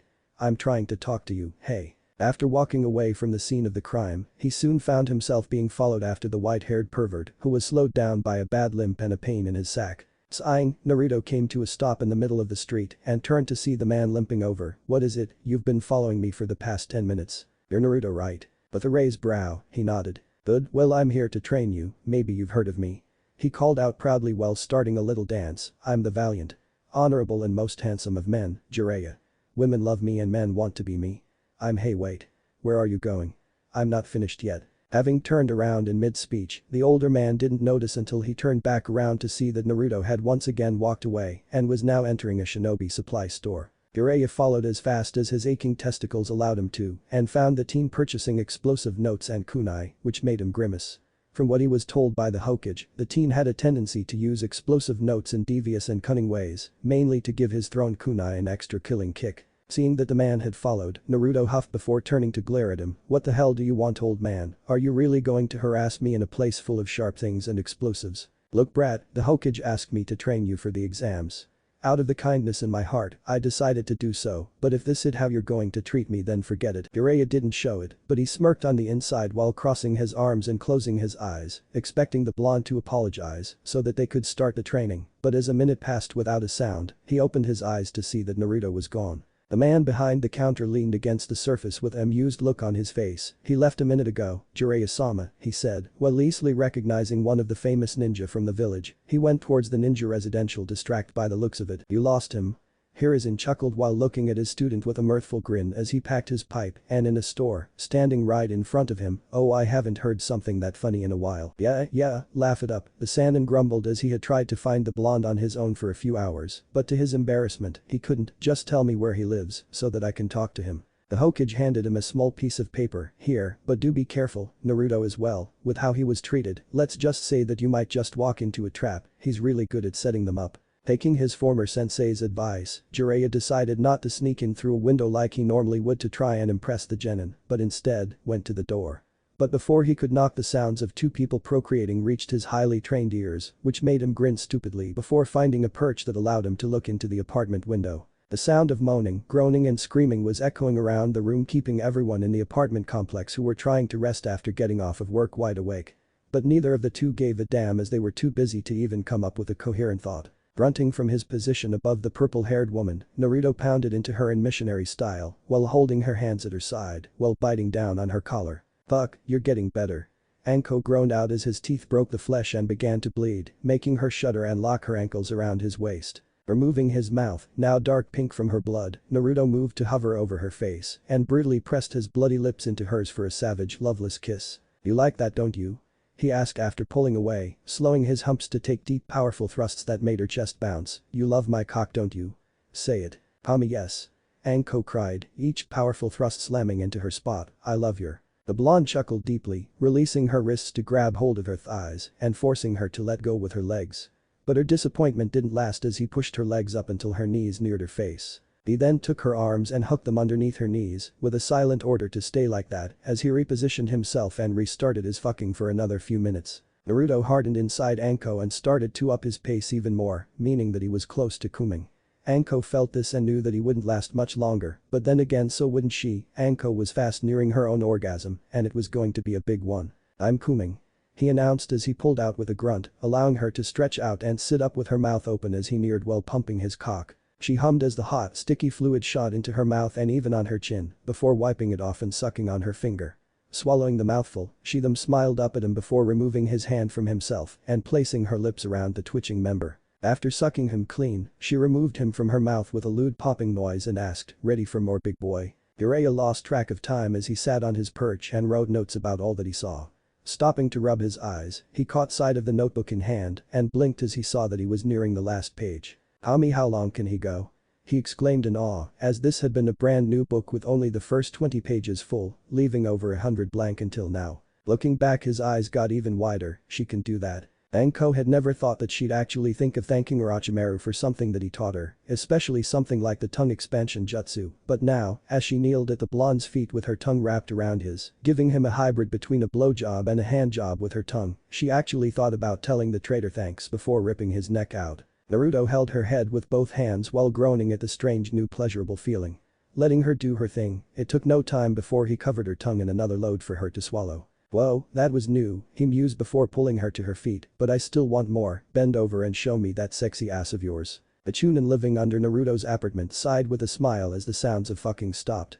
He'd been working guard duty for the past day on day shift and was so tired that all he wanted to do was sleep. Now that the noise was gone, he snuggled into his pillow and closed his eyes to drift off into "Fuck. You're ripping my little asshole. Oh Kami, please slow down, it's too fucking big." There would be no sleeping for him today. Situated on the couch with his feet propped up on the table in his office, Naruto looked at the corkboard panel on the wall intently with a calculating look on his face as he looked at the 3 pictures at the top. Each were recent photos taken of the 3 people in the exams that he was interested in or interested in destroying. On the far left was Niji, the one he wanted to destroy. Below it was his family connections, telling him that Niji was the nephew to the current clan head, that his mother died in childbirth, father was killed and sent to Kumo in place of Hinata's father and so forth. It also had lists of information such as known jutsu, which wasn't much, seeing as Hyuga arrogance had them believing that their family to jutsu and the few other techniques they had were unstoppable. Another list had a particularly juicy pair of weakness to the Hyuga Byakugan, the first being that their so-called all-seeing eye only saw 359 degrees around them, with a blind spot being directly behind them. The second was a bit more practical to exploit, as staying in the tiny blind spot would be tough, as all he'd have to do was shift around to see where he was. He really had to give it to Kabuto for figuring this out. The teen had stayed up late for quite a while to study medical reports on the bloodline that he managed to steal. But it appeared that the Byakugan would be sensitive to massive chakra flares. Kabuto explained it by using the example of how humans had a natural form of night vision, like when they stayed in the dark for a long time and allowed their eyes to adjust to the point where they could see better. Well, the flare would be like looking into a bright light after adjusting to the dark, and since they'd see through their eyelids, there was no chance of blocking it out. The flare would blind them for long though, but they'd be disoriented for more than enough time. Next to the picture of Niji, separated by a line of tape, was a picture of the emotionless Sand Genin, with a major blood fetish known as Gaara. Like Niji, Kabuto managed to scrounge up some good information, but not as much. He had a longer list of Gaara's known jutsu which were sand-based and as such, learned a handful of water jutsu in case they fought each other. Gaara's family wouldn't be a weakness to exploit, as Gaara openly showed disdain towards all his family, threatening to kill them all the time and not just for show. Both his older siblings were terrified of him. The biggest piece of information he had was what Kabuto already knew from the invasion plans, which was that Gaara was the Jinchuriki of the one-tailed demon, Shukaku. Naruto felt a small connection to Gaara due to this, as he had known for years that he too was a Jinchuriki, except for the nine-tailed demon fox, Kyuubi. Lastly, on the right side of the board was Yujito Nai, who turned out to be Kumo's Jinchuriki for the two-tailed demon cat, the Nibi. She had been seen playing a shamisen, which was a three-stringed musical instrument by Kabuto during his spying, and seemed to really enjoy tekiden, rice and fish meal, and milk. She was very skilled and had already been promoted to Chunin once, almost made it to Jounin too, but something happened which caused her to be demoted right back down to Genin. At least that explained why she was here when she seemed to already be too skilled to be a Genin. But Kabuto wasn't able to get much in terms of jutsu and skill, only some information like her cat claw technique which he'd already seen while Choji already felt. She also had some strong fire techniques, but seeing as Nibi was a fire demon, it didn't come as much of a surprise. But the information on Gaara and Yujito being Jinchuriki wasn't on paper up on the board, he had them hidden away, as information like that shouldn't be placed out in the open like that, even if it was only in his office. The knock on the door got his attention, but before he could answer it or call for whoever it was to enter, the door opened and in walked the Toad Sage. "I see you're studying your opponents," the man spoke while Naruto frowned, his left eye starting to twitch. "You're aware that my office is a Class S restricted area, right?" The blonde stated darkly while Jiraiya walked over to the board and looked at the information, waving his statement off. It was true, due to the information stored here, such as village weaknesses and target information for future tests. Hiruzen Sarutobi officially marked the entire floor as Class S, which placed his office right below the Hokage's office and the secret village archives, in terms of protection and security. "The old man told me that I could find you here," Jiraiya mused while skimming over Niji's section and moving to look at Gaara's. "I've been looking for you so that we could continue training." "What training?" Naruto snapped, removing his feet from the table and loudly stomping them on the hard floor as he leaned up and glared at the man's back. "I practice chakra control techniques that I've already mastered while you peeped on the girls swimming in the nearby river." Staring at the picture of the attractive-looking Kumo ninja, Jiraiya ignored the blonde behind him while taking out his notebook and writing a story idea down about a ninja who watched a female ninja from a rival village and somehow ended up screwing each other, maybe even falling in love. Glaring, Naruto reached behind his couch and grabbed a handle to one of his hidden weapons before throwing it. The loud crunching sound of a blade breaking through the wooden wall made Jiraiya turn his head to see a hatchet sticking head first only a foot from the side of his head, level with his nose. Slowly turning around, he inwardly grimaced at the cold glare he was receiving and quickly put his notes away, especially with Naruto holding another hatchet like the one he just threw in his other hand. The pervert started while rubbing the back of his head. "Well, I've brought you this scroll, it's the first and second step to the Rasengan." After a lot of convincing or bribing with jutsu, Naruto finally allowed Jiraiya to teach him something as the man seemed dead set on being his sensei.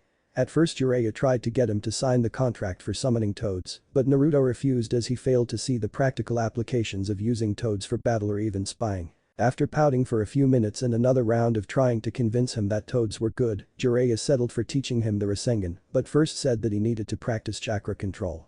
Of course, this brought back some bad memories of his previous sensei, but he decided to put up with it so that he'd learn how to use the famous jutsu made by the fourth Hokage. The only reason he hadn't gotten the scroll before now was because the perverted giggling had pissed him off, which led to him throwing a nearby rock into the pervert's skull, causing him to fall out into the river, where he was once again beaten like a retarded stepchild while Naruto left him to suffer. When the weapon was lowered, Jiraiya handed him the scroll and explained the first and second steps. He would have personally helped with them, but with the impending invasion he was needed elsewhere. Not that Naruto complained, compared to Kakashi, Jiraiya was a much better sensei to teach jutsu, but then again, a monkey with a headband and a kunai taped to its tail would qualify as a better sensei than Kakashi would. With only 2 days left before the finals, Naruto noticed that many important people were already there and enjoying the small festival-like atmosphere around the village.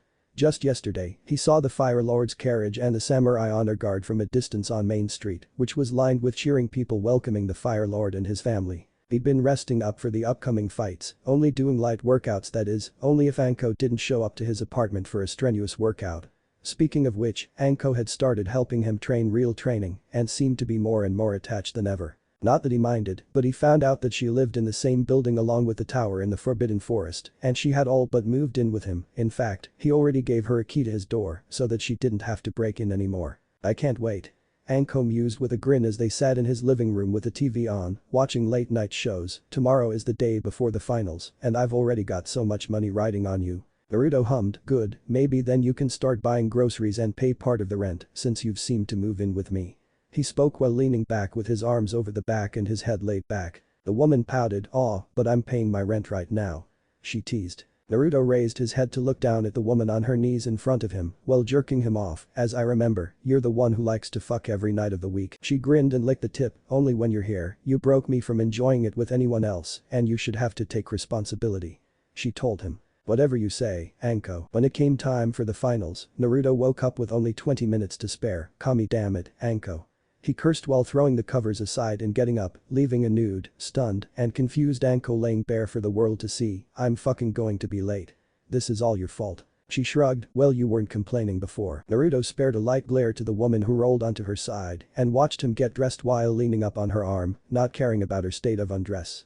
It was a good thing that he had already laid out his clothing and equipment the night before, or else he'd possibly be too late and get disqualified. With everything in its correct place, sandals secured, weapons sharpened within reach, Naruto tied his headband on and started towards the door, only for the ever-stealthy Jounin, who'd pretty much moved in with him to stop him and kiss him on the lips. "For luck," she whispered in his ear, "no, go on and show those brats how a real man does things." He hummed lowly, "Naturally, Anko-chan." Opening the door and stepping out, he glanced behind him to see the ever-shameless woman walk up and lean on the doorframe with her arms crossed over her chest and shook his head with a small chuckle before running off in a blur of speed. Speeding over rooftops and streets, Naruto made it to the large stadium just as the opening ceremony ended, and for the proctor, who was a different shinobi seeing as Heiichi Echo had been murdered by an unknown shinobi during the month-long break, to call him and Neji to fight. "I see that you made it," Neji sneered at him in Destin, "not that it matters, your fate has already been decided from the start. Whatever make you feel better," Naruto said while brushing his comments off as the trash they were, "but I'm still thinking of going through with my previous threat. No one would miss you. Should I carve your worthless Hyuga heart out, that is, if a arrogant bitch like you Eve has one?"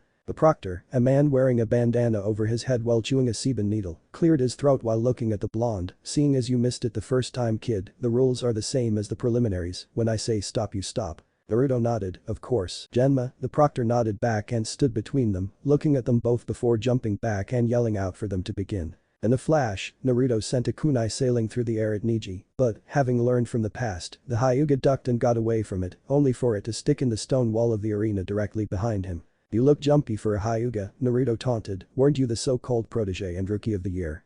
Why so scared of a simple kunai?" Neji glared while activating the Byakugan and getting into his stance. "Oh dear, the almighty gentle fist, I'd be scared if it wasn't for the fact that it's the only thing you know. It's suiting that you're on the same team as Lee, the ninja crippled from birth.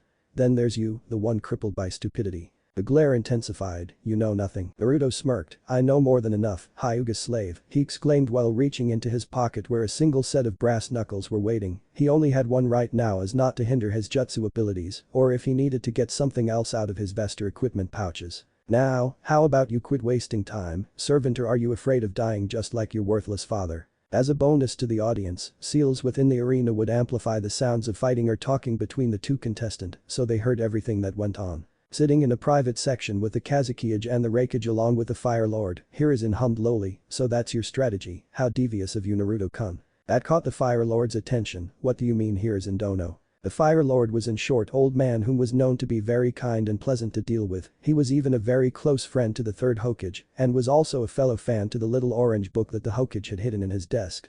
But despite his old and harmless appearance, the Fire Lord was a master swordsman and was known to spar with his samurai guardsmen from time to time. From what I've been told, Naruto's been keeping a close eye on his opponent. My student Jiraiya said that he even had lists of information on Neji.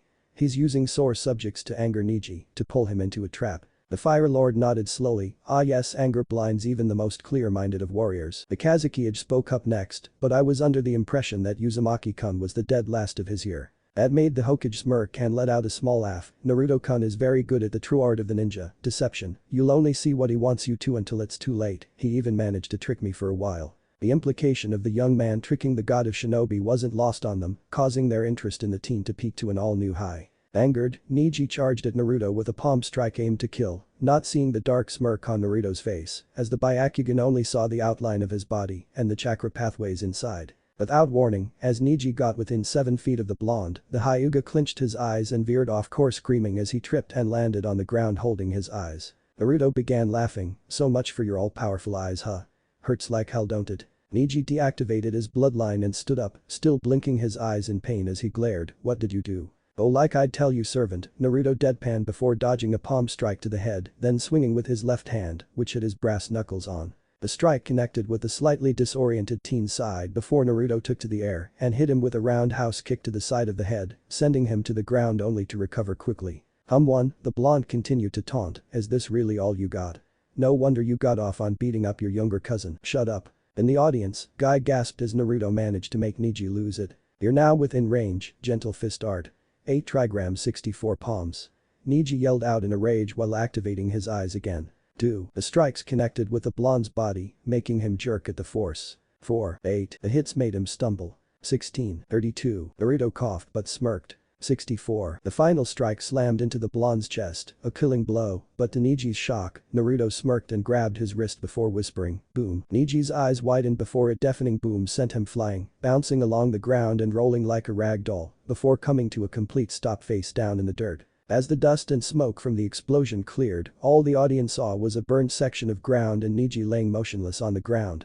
Had the blonde atomized himself in that explosion? If so then why was Neji still in one piece? As I said before, Naruto's voice echoed from the wall as the kunai stuck into the wall shook before bursting into smoke, revealing that he had been hinged as the kunai the entire time, hidden in the Hyuga's blind spot, until said teen was too angry to notice how the kunai had a chakra signature, crippled by stupidity and now by arrogance. Despite most of the village disliking him, they all cheered after seeing such a display, even the ninjas in the crowd were joining in. Yes. Yes. I'm rich. Anko screamed in joy while jumping around in joy, annoying Kurenai who was bumped into multiple times. I knew he'd do it. Just wait Naruto, you've made me a happy woman and I'm intending on repaying the favor. Anko? Kurenai scolded with a shocked look, he's only a teen. Still doing a little dance while standing on her seat, much to the joy of the male members of the audience, she laughed out, who cares? Old enough to kill, old enough to plow my ass raw all night long. She cheered happily as if talking about the weather, making the men who heard pass out from blood loss. She then jumped off the seat and ran off to the area where she could collect her winnings, leaving Kurenai behind with a sweat drop. That was a great fight Naruto-kun, Kabuto spoke as he approached the teen under his disguise as a Anbu, wearing a cream-colored cloak that signified him as an officer-level Anbu.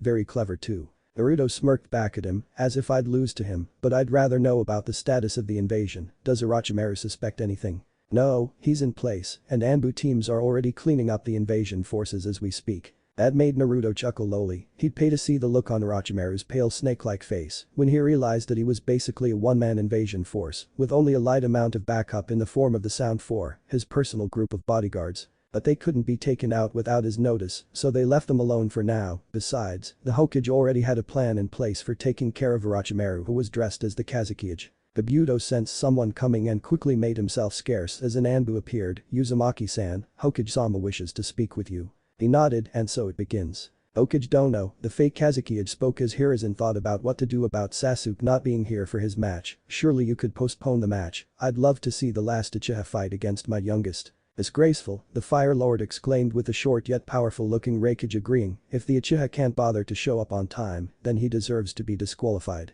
Yes, the fourth Raikage spoke roughly, just because he's the last of his line doesn't mean that he should be treated any different, if you do then it just shows how weak Konoha has gotten over time. A small jab was ignored as Hiruzen smoked from his pipe. I'm Yosama and the Raikage are right Hokage-sama, Naruto spoke as he entered through the door leading to their area. The Uchiha already believes that the village owes him everything just for breathing, and his ego is big enough as it is. Ah Naruto, how nice to see you, Hiruzen spoke with a smile, good work during your match. I aim to please. The old man hummed thoughtfully before nodding. Sasuke Uchiha will be disqualified. He spoke to a ninja who then body flickered down to the field to tell Genma, who nodded and announced that Sasuke was disqualified and that Gaara was the winner, much to the crowd's anger. Orochimaru seethed and searched out in the crowd to find Kabuto. How dare the old man do that? He'd show him, he'd start the invasion early and kill them all. Naruto and the Hokage's eyes met before Jiraiya appeared and apologized for taking so long.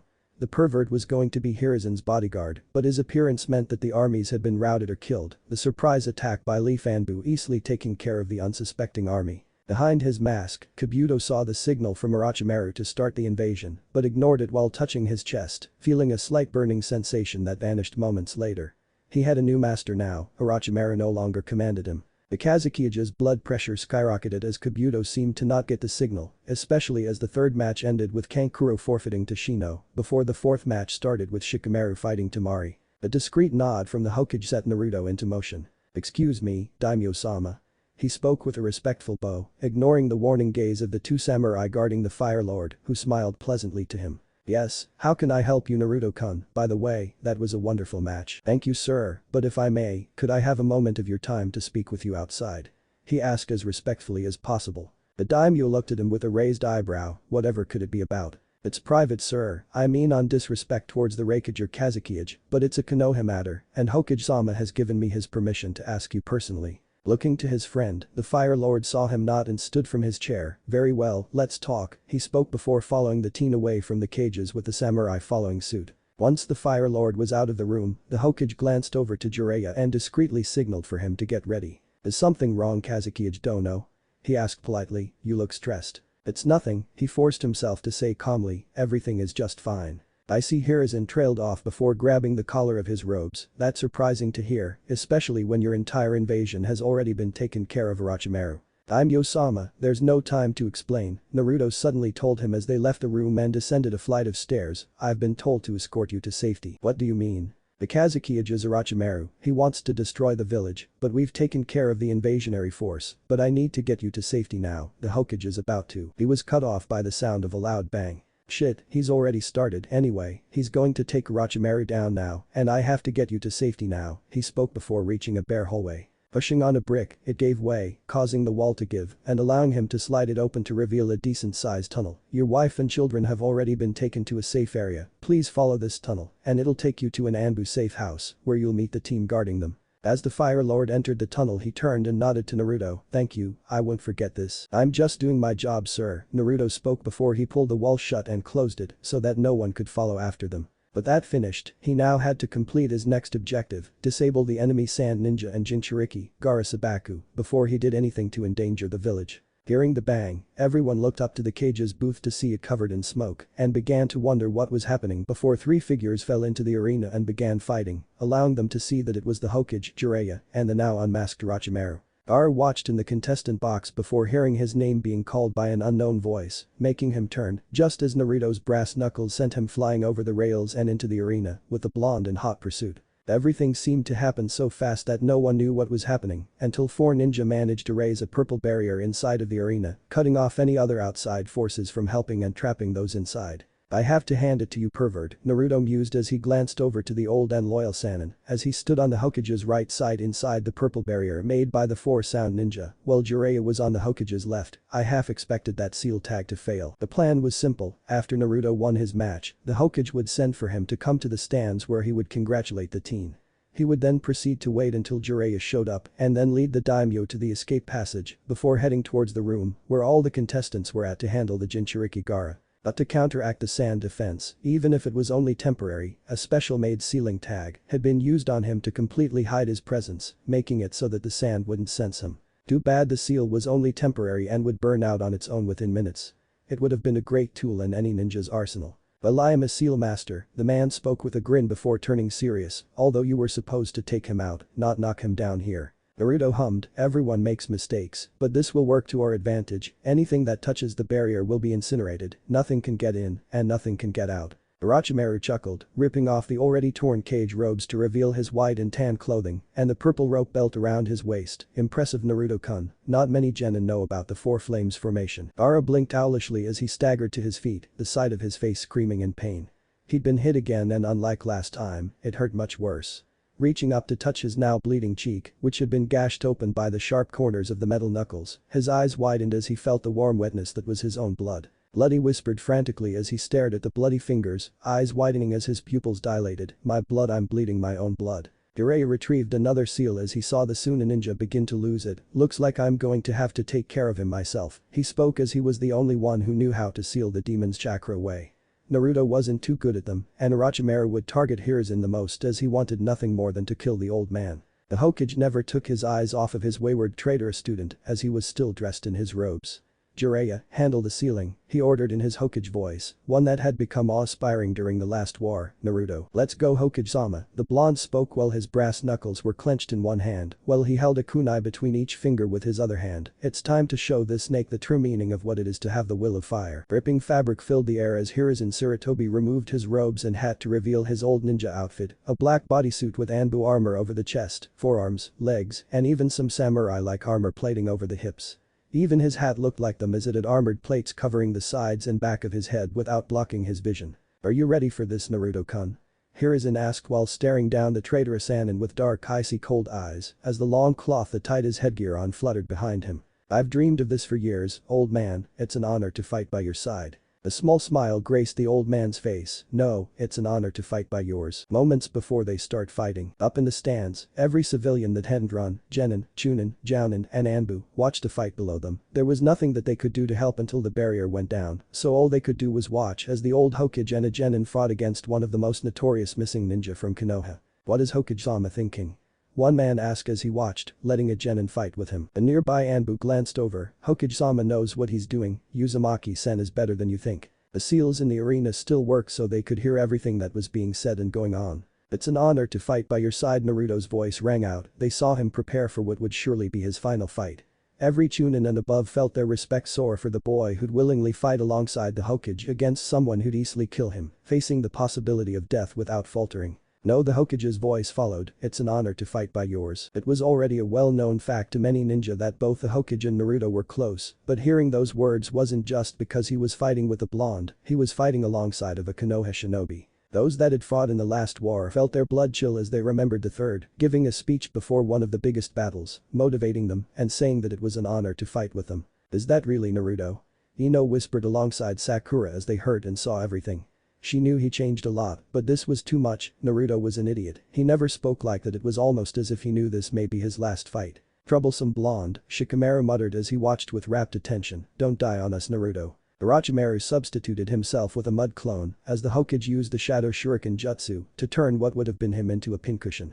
Sprinting, he closed the distance and jumped into the air while doing hand seals. "This is too easy."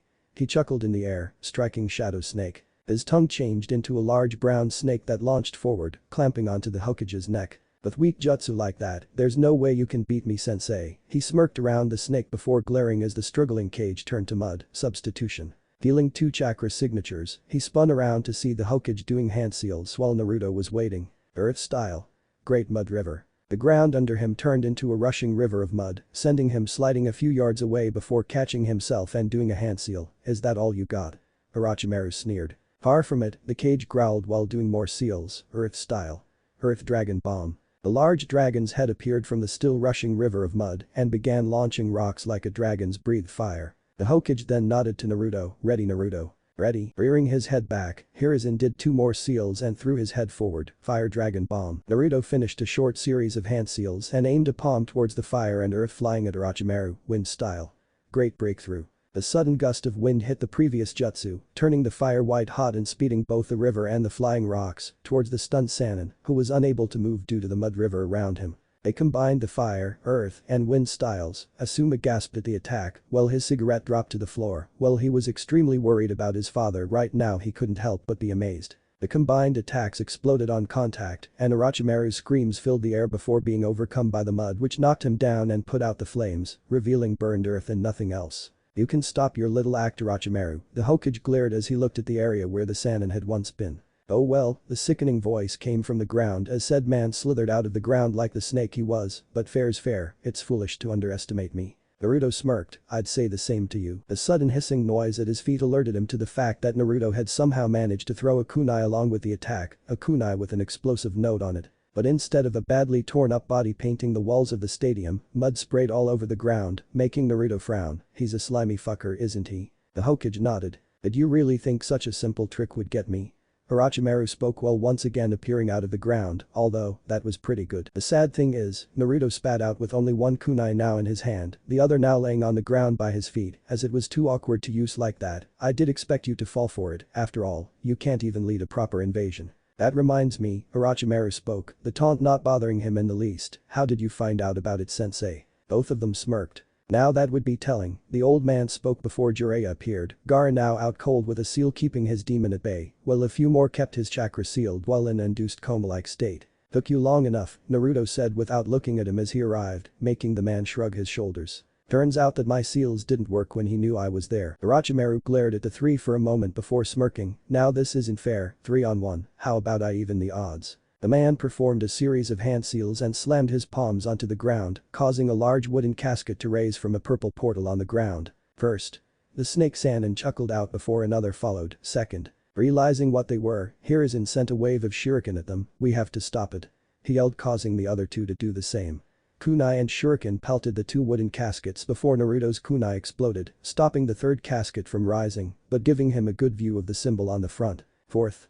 Naruto thought to himself while wondering what it was. The two doors off the front fell and what he saw made it clear. He summoned the first and second Hokages. Came the collective thoughts of pretty much everyone in the arena and stands. He nearly summoned the fourth, Naruto thought to himself, thinking about the man who'd condemn him to hell. "What are you going to do now, Sarutobi-sensei?" Orochimaru laughed as the caskets dissolved into dust, allowing him to place a kunai with a red tag into their skulls. There was a tense silence before they heard a small sob. Naruto glanced back and was shocked to see the old man shed a tear. "Demon," Hiruzen ground out as he wiped his eyes, "they're just as I remember." "Old man," Naruto spoke as the two dead Hokages took a slow step forward, "snap the fuck out of it, we all need you here. Don't let these puppets trick you, Orochimaru just wants to scare you." He really didn't know if it was them or not, but he needed to say something. The old man was the only one who had been able to defeat one back in the day, and neither him or the pervert would be able to do this alone. "You're right," the man spoke while getting himself together, "they're just puppets." By now the two cages were running over, and the third stepped in front of Naruto while forming hand seals, fire style. Dragon flame bomb. Hiruzen's chest puffed out before he released an intense stream of fire that engulfed the first and second Hokages, stopping them in their tracks. Water style. Water wall. Came the voice of the second before a large wall of water appeared out of thin air. He used water out of the air. Naruto thought as the fire vanished and the two continued to sprint, making it over in no time. The second Hokage first kicked Jiraiya aside before putting Hiruzen on the defensive, but the first set his sights on Naruto much to his worry. Jumping under a leg sweeping kick, Naruto staggered back as a back fist follow-up connected with his chest and lost his footing before being kicked in midair. "Too fast," he thought as he was quickly beaten and knocked into a wall. Grimacing, he looked up to see the second Hokage holding the other two off despite them trying to help him, while the first Hokage approached with a kunai. The kunai he dropped on the ground before. "Go back to hell," he growled out with a bit of blood dripping from his mouth before making a half seal, thinking calmly that seals could be remotely detonated or timed. The kunai exploded, sending the first Hokage flying off to the side as his arm and leg were destroyed. "How surprising," Orochimaru spoke as he appeared by Naruto and kicked him in the face, the force snapping his head around as he skidded across the ground. "Who would have thought that a brat like you could do that?" Naruto coughed, spitting blood onto the grass below him before Orochimaru appeared next to him, towering over his body and staring at his back. "Such a waste, you could have been a great ninja, Naruto-kun, too bad I have to finish you before you grow into an even bigger threat." He heard the sound of a blade being drawn, but where had the man gotten it? "Naruto. No." The teen gasped as a blinding pain in his back flared before it continued through him and to his front. The pain lessened, but only slightly before a foot turned him onto his side, allowing him to see Orochimaru smirking at him while holding his sword, the legendary sword of Kusanagi that now dripped with his blood. "You look just like your father Naruto-kun," Orochimaru continued to say before sneering, "How I hate that man." He stabbed the blade into Naruto's torso again, this time leaving it there and turning away to smirk at the Hokage and Jiraiya who watched with horrified eyes. Naruto looked at the blade with wide unfocused eyes and open mouth, coughing more blood than before as his hand slowly touched the blade. But he could do no more and slowly let his head drop back, holding the blade limply while staring up into the sky with his beautiful blue eyes. "So you're just going to give up?" Naruto opened his eyes to find himself floating in an endless sea of white and unable to move as a young girl behind him spoke, that voice. "Really Naruto, I thought that you'd never give up, you promised. Is that really you?" He spoke unsurely, his voice weak and cracked, but not from the fight, it was emotional. "Of course it is. Now get your lazy bum up and fight. Nothing can stop Naruto Uzumaki, right? I know one thing, if it was me, I wouldn't give in no matter what. Now come on, get up. It's not your time yet." Hiruzen and Jiraiya fought against the two former Hokages with all their might, pushed by their anger and grief at seeing the young blonde die. Jiraiya fought the first Hokage, while the older man fought his sensei the second, and both were starting to tire, no matter what they did the two would heal. "Damn it, I'm running out of energy," both thought before the two cages froze and turned to dust, leaving the bodies of two sound genin laying on the ground. What happened? Ahhh. Hearing Orochimaru's pained scream, both looked to see a shocking sight. Opening his eyes and letting out a pained gasp for breath, Naruto's fist sight was that of the pervert and the Hokage slowly losing their fights. "I have to help them," he thought, focusing on them instead of the pain. But the two cages heal every wound, then it hit him, Orochimaru must have been the reason, take him out and they fall as well. The pain of the sword through his gut reminded him of his situation, so he did the only thing he could. He grabbed it and began pulling it out. Spurts of blood came from the wound, while the one above it just continued bleeding, adding on to the pool below him. But thankfully, the sword wasn't too deep into the ground, so he was soon free of it and able to crawl to his hands and knees. With the kusanagi in hand, he used it to help himself up and slowly, but silently staggered towards the back of the Sannin. With each step blood poured from his wounds to the point where pure hate and determination to kill Orochimaru had to be the only thing keeping him alive. Taking aim, he readied the blade and rammed it through the man's back, eliciting a scream of pain as the blade easily cut through the man. "Just die, you piece of shit."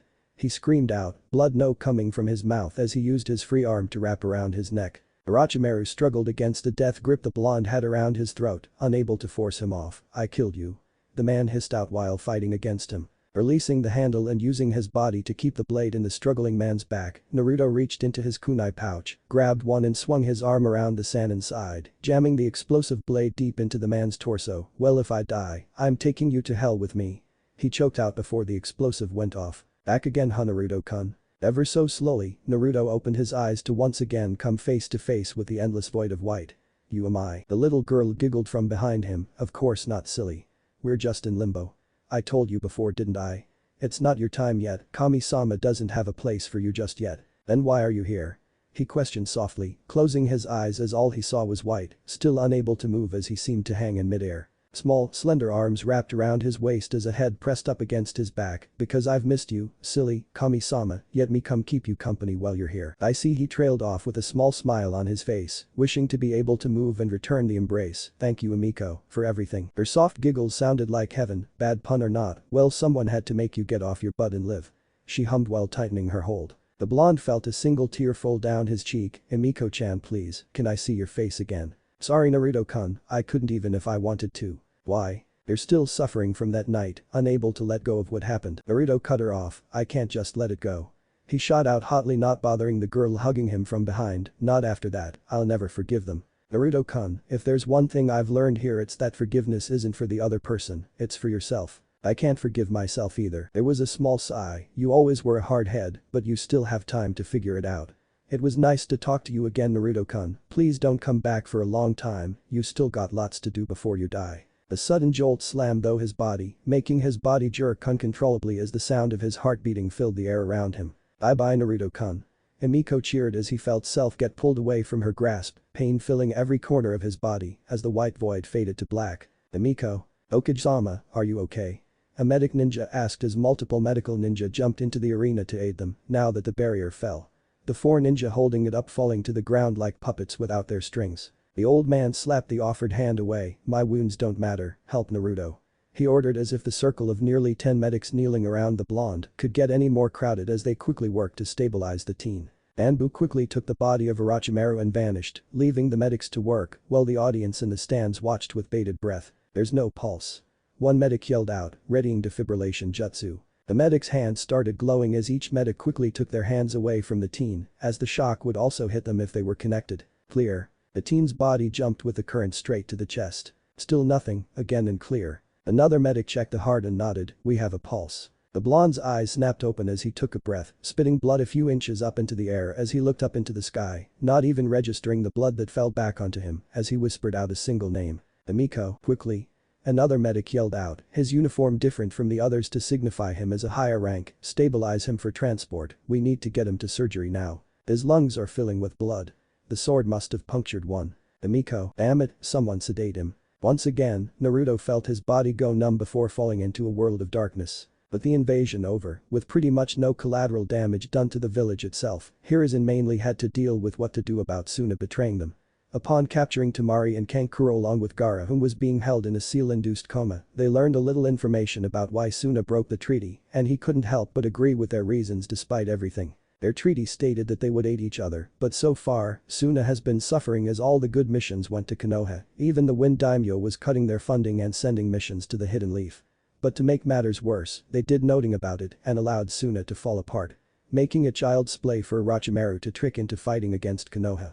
Days later, a meeting was called by Suna's acting Kazekage, Baki, to reveal that the Kazekage had been murdered on the trip to Konoha and Orochimaru had done it to continue manipulating them. In the end, he was still debating on what to do as punishment against Suna, as such a betrayal wouldn't go unanswered. He wasn't going to allow the council to choose, especially with Danzo, seeing as the man would push for war in just about anything. But right now, Hiruzen was inside the military hospital, walking towards the ICU where Naruto was being held as he was healed. It had been a few days, but the sheer amount of damage done to him would take weeks to heal, even with the fox inside of him working overtime. Oh, Hokage-sama. The head doctor spoke as he spotted the old man walking towards him, here to see Naruto-san. I was just on my way to check on him. He nodded and both went to the room where they found the teen laying on top of the bed in a pair of loose cotton shorts. They usually gave them gowns to wear, but with the nature of his injuries, they wanted to keep his bandages out in the open so that they could change them every now and then. How is he? Lucky to be alive, the doctor spoke while picking up a chart, multiple broken bones, ruptured organs, 2 stab wounds, one of which pierced his lung, his hand was mangled by the explosion, which also covered parts of his body in third-degree burns, his brain suffered a lot of bruising, and he nearly snapped his spine, but thanks to his condition, he'll make a full recovery within a month at the least. The doctor trailed off with an impressed look, a lesser man would have died already. I don't give up. Both heads snapped over to the teen to see him breathing heavily while looking at them. Naruto-kun. Hiruzen gaped in astonishment which the doctor mirrored, you're not supposed to wake up for days. He grinned weakly, you know me, old man, I don't like being in hospitals. Well that may be, he smiled back at the teen, but I order you to stay here and recover Chunin Uzumaki also. I should tell you, your name is standing for you to be awarded with the rank of Special Jounin for service going above and beyond the call of duty. That's nice, but I'll think about it later. I'm starting to feel this morphine kicking in. See you later old man. Pleasant dreams Naruto-kun, pleasant dreams. So how do you feel Naruto-kun?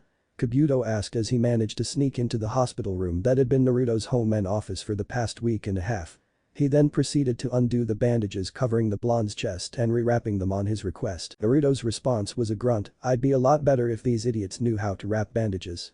They're to protect the stitches, not to be a tourniquet. Kabuto silently agreed but tried to start a conversation. Anko-sen has tried to break in to see you, for the 6th time I believe, also, you've been the talk of the village, taking down Orochimaru, nearly dying to do so. I wouldn't be surprised if you had a fan club by now. Oh and apparently, you're going to be given the bounty from Orochimaru, his sword too since you're the one who killed him. The Hokage is waiting until you return to active duty first before you get them though. Don't sound so bad, he mused, it may be the drugs talking, but I don't see the problem with having a group of devoted, yet still slightly creepy girls willing to do everything and anything I ask. He neglected to mention the stalking, the stealing of underwear, peeking and taking pictures as he left the shower, trying to snip and worship pieces of hair, and lastly the eventual insanity caused by unrequited love that turned a fangirl into a rapist lunatic who tried to rape and kill him, screaming why don't you love me? As she stabbed into his bound and gagged body over and over again before slitting her own throat. So how's that possible candidate coming along?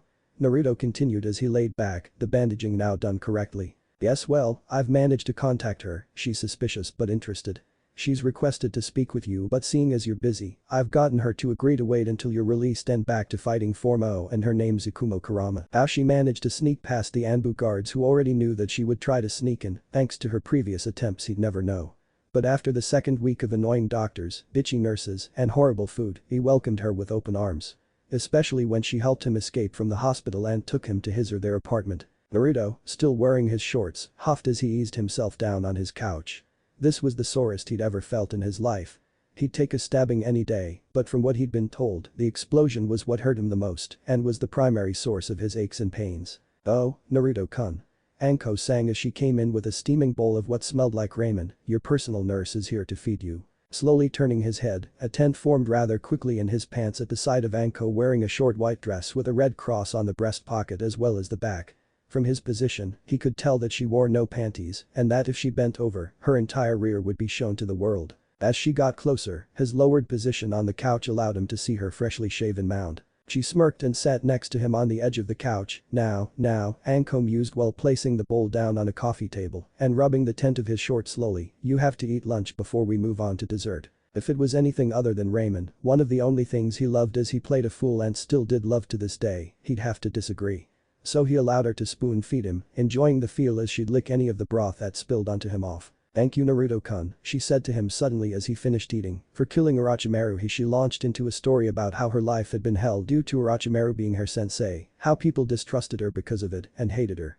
Orochimaru had been that one thing that always haunted her, and he set her free of the curse mark that she wore on her shoulder. She was cut off when he pulled her close, ignoring the pain as he did so and kissed her, not the lustful kiss they normally shared, but a real one between those who cared for each other. As they broke the kiss, Anko laid half on his chest with both arms between her and him, her hands resting just below his neck as they stared in each other's eyes before she shivered as a small breeze made her realize that her ass was completely uncovered. "Naruto, let me thank you," she whispered before sliding down his body and towards his shorts. "For everything. Okage-sama, Naruto-san has gone missing from the hospital." Looking up from behind a foot-tall stack of papers, Hiruzen smiled at the Chunin who reported this to him and waved him off. "Don't worry, I know about it." What the Chunin didn't see was that behind the stack of papers wasn't more paperwork, but his all-seeing crystal ball which just so happened to show Anko showing Naruto her thanks for killing Orochimaru. Looking back down, he could have swore he saw Naruto glaring up directly at him through the crystal ball. "Hey brat." Naruto inwardly groaned, "What do you want, pervert?" He questioned as he saw Jiraiya enter his apartment via the front door, which he could have sworn was locked by Anko after she left.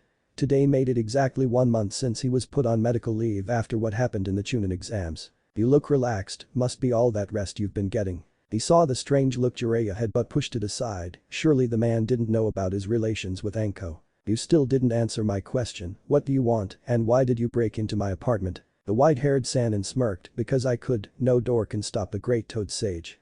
But I came to ask if you want to come with me. I'm going to find my old teammate, Tsunade, and bring her back to the village." I thought that she didn't want anything to do with Konoha. She doesn't, but the old man feels that it's time to retire, he wants her to take his place. Naruto thought about it, sure he was now healed, but still a bit stiff in his joints from disuse, and he still technically had some more leave time to enjoy. But on the other hand, he could go with him and watch him get his ass beaten by the legendary pervert basher, with both a bad drinking problem, as well as a gambling problem with a debt to prove it. It would also give him the perfect chance to get in good with the new Hokage, if he did manage to get her to come back. "Fine, when do we leave?" Jiraiya soon found out that his wanting to bring Naruto along with him was a bad idea, not that the teen slowed him down, in fact, Naruto's unwillingness to let him peep in secrecy made it difficult to do any research, and once they found that Tsunade wasn't in the town they'd been searching they quickly headed to the next. He had originally figured that they'd take quite a while to go search through each town, stopping to peep and flirt, but quickly found himself more than a week ahead of schedule as Naruto refused to let that happen. Any time he tried to sneak off to go peeping, Naruto found him within an hour at the most and would set off the pervert alarm ending with either an epic chase around town or a beatdown. He was more accepting of his flirting, so long as they were staying in the town for the night. And if Jiraiya did manage to woo a female, could get her drunk enough to have sex with, it never bothered Naruto seeing as he had the money to pay for his own room. "Are you sure your information is correct?" Naruto asked as they stopped at the 5th bar in the village, only for a man to fly through the wall like a wrecking ball. "I said I'd have the money when I had it." A woman screamed from the destroyed wall, "When will you idiots learn?" Another younger voice then yelled out, "Tsunade-sama, you shouldn't do that." The two looked at each other, Jiraiya with a grin on his face, "Well, what do you know, your information was solid for once." Naruto mused before heading towards the bar with a smirking pervert following behind him. Hey billboard brow. Sakura's eyes started twitching as she heard her one-time friend turned rival call out her nickname in the middle of a busy street in the shopping district of the village. Turning to glare at the blonde, she replied with a growl, "What do you want, Ino pig? Have you seen Naruto?" That caused the Pinkly to calm down, taking her mind off of the name she'd been called as she thought about her once upon a time teammate. "No, I haven't, he was transferred off the team, at least that's what Kakashi-sensei said." She spoke while looking down at the road. No longer could she find it in herself to call him an idiot or think about hitting him, not after what she saw. The more she thought about it, the more it hurt. She had always called him names and degraded him over stupid things, believing that he'd never become a good ninja in 100 years. Yet, she saw him fight Neji, the rookie of the year in the graduating class before them, and win. Then she saw him fight alongside the Hokage and nearly die. Compared to that, she knew that she'd never measure up to something like that. There was just no way that she would be able to even claim to have done something as amazing and terrorizing. When she saw him take down the first, she'd been shocked and started to cheer, but that cheer quickly turned to a horrified gasp when he was stabbed and left to die. "Why are you looking for him anyway?" Ino moved the fringe of hair covering the side of her face, only for it to fall back in place. "I want to know what happened to him, he's so different now. I mean, the last time I saw him he was bouncing around wearing orange, then he shows up during the exams acting like an ice cube and dressed for war." Oh, Sakura muttered, "Well, I haven't seen him, actually, I haven't seen him for a long time. After we came back from Wave, he just disappeared until the exams. Sensei told us that the Hokage personally removed Naruto from our team until the exams for a classified reason." Smelling a good story and juicy rumor material for one of her favorite pastimes of gossiping, Ino found herself even more intrigued than before. "Really, well then, looks like I got some snooping to do. Want to come with? It'll be just like old times." Sakura thought about it for a minute and nodded, "Sure. What do you want, Jiraiya?" snapped the irritable-looking blonde with narrowed hazel eyes. As Naruto sat next to the white-haired pervert, he found himself seated across from a dark-haired woman in a dark kimono while holding a small piglet in her arms that wore a small red vest with white wrappings around its belly and a pearl necklace around its head. "Can't a guy come visit his teammate and say hi?" he asked, making Naruto inwardly sigh as he already saw that the man was beating around the bush. The bar they were at wasn't anything fancy, but it did double as a small grill, cooking up simple things for people as they got drunk. "Can I get you anything to drink, sir?" questioned a man while looking pointedly as Naruto, as he was the only one without a drink. Tsunade was pouring herself sake out of a large bottle while Jiraiya joined in, producing a cup of his own from somewhere. The woman across from him had a glass of melting ice and a small bowl sitting in front of her, most likely for the animal in her arms. "He will be fine," he told the man before he left to get the order. He wasn't much of a drinker, so he wasn't going to get any sake, despite being able to now that he was technically an adult. "Hey, who's the brat?" the female Sannin asked after downing another shot of sake and beginning to pour another. Jiraiya chuckled a bit. "Naruto Uzumaki. Here's your tea, sir." Naruto didn't notice the widening of Tsunade's eye or the woman's across from him, as the man had distracted him momentarily. Thanking him, he turned back to them to notice that Jiraiya had pulled out a deck of blue cards and was shuffling them. The two went back and forth for a while, playing a couple games with Tsunade mainly losing or folding. Jiraiya finally told her that she had been chosen to be the Hokage since the old man wanted to retire again, but the woman wasn't thrilled. She even had the gall to insult the position and any who wanted to be the Hokage, saying that only a fool would take the job. "So your great-grandfather was a fool?"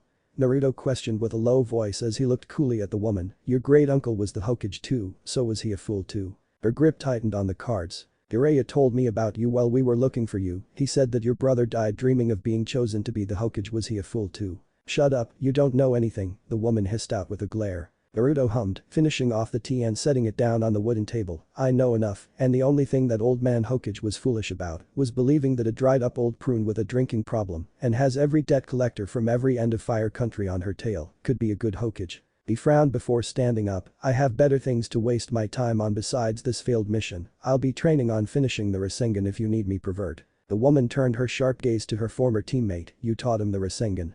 Why set him up for failure like that?" Naruto stopped with his back to them. "That's the same question I think I'll ask the old man when we get back to the village. Why choose an old bitch like you and set Konoha up for failure?" "What did you say, punk?" the blonde demanded as she stood, nearly knocking the table over as she did. "You want to fight right now?" Naruto smirked. "Outside." "Right now?" Standing in the now empty street, Naruto and Tsunade stared each other down, while Shizune, the girl in the kimono, and Jiraiya stood to the side. "Tsunade-sama, please don't do this." the girl pleaded. "Can't you two just talk about this?" "Shut it, Shizune, this punk wants to pick a fight, then he's got one." "Me pick a fight?" Naruto replied with a raised eyebrow, is your old age catching up with you? You challenged me. Be careful Tsunade-chan, the other Sannin warned, he's better than you think. The woman vanished and appeared directly in front of Naruto, flicking him in the forehead with a smirk of her own that snapped his head back and knocked him off his feet. But Naruto turned to smoke, making their eyes widen. Shadow clone, but when did he switch? Brace in case.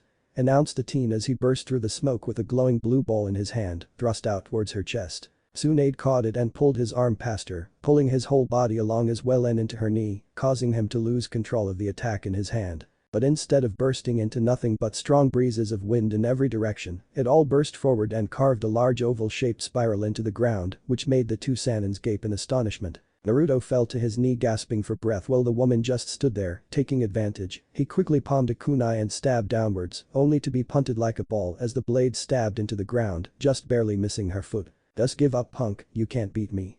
She mocked him as he stood up, only to raise an eyebrow when he smirked over at her. Jireya's eyes widened, Tsunade jump. Her old training taking over, the blonde leapt into the air just in time for the kunai to explode with a human-sized fireball that scorched the ground and left a small hole where the now ruined blade lay without a handle. Exploding tags.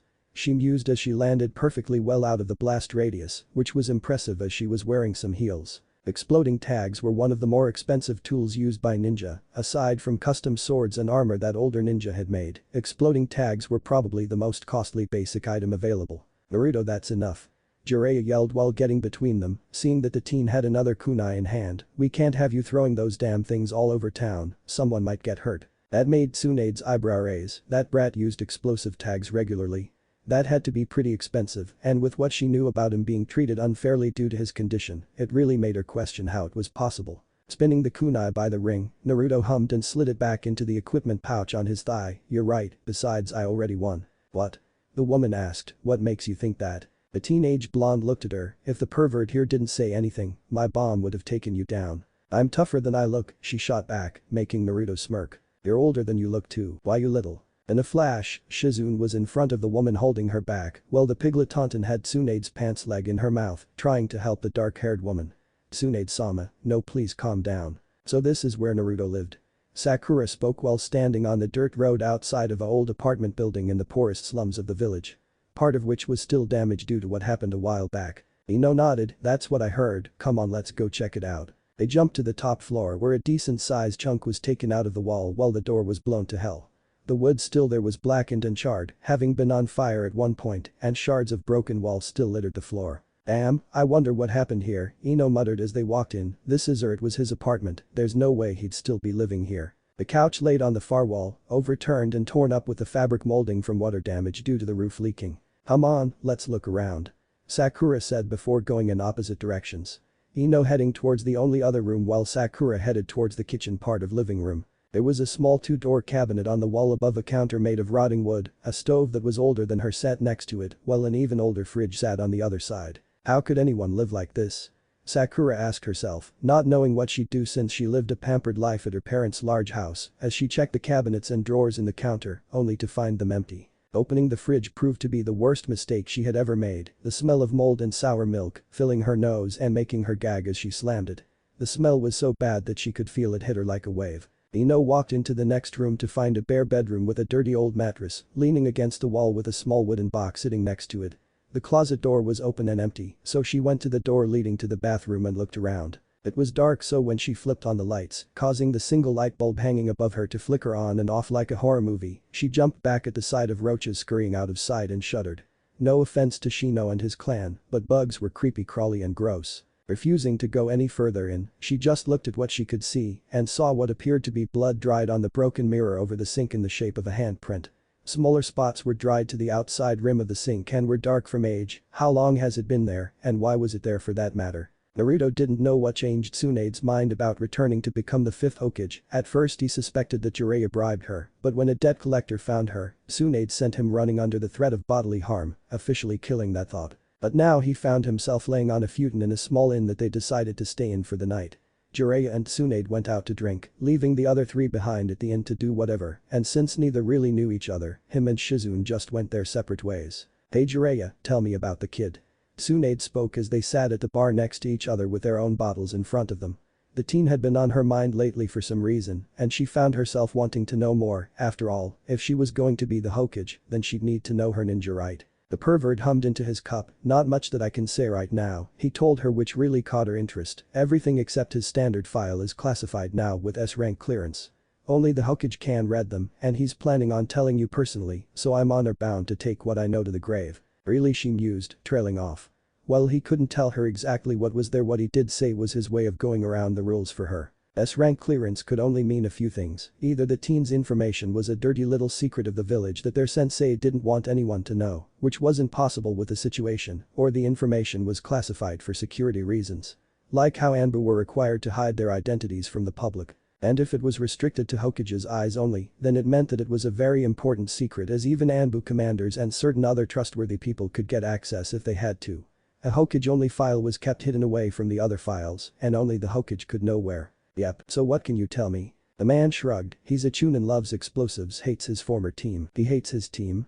she questioned in surprise. "How do they get anything done?" "Former team, I said former." Jiraiya told her while making sure that the word was heard. "Sensei removed him from the team and only put him back in for the exams. He's been on medical leave since then. But I can tell you this, you'll be working with him a lot more than you will any other ninjas." "Why?" Usually a group of retired ninja handled the assigning of missions to ninja. The Hokage only did so if he or she wanted to, or if it was an important mission. He took a sip of his drink before speaking lower, so that no one could overhear. "Sensei's been personally assigning him missions. I can't say why, but you'll understand when you speak to Sensei." Tsunade poured herself another glass. "I heard that Orochimaru attacked the village and was killed. Didn't hear much more though. Did Sensei do it?" Jiraiya waited until she started drinking. "Nope, Naruto killed him." She spat the sake all over the bar, choking and coughing. "That kid did it?"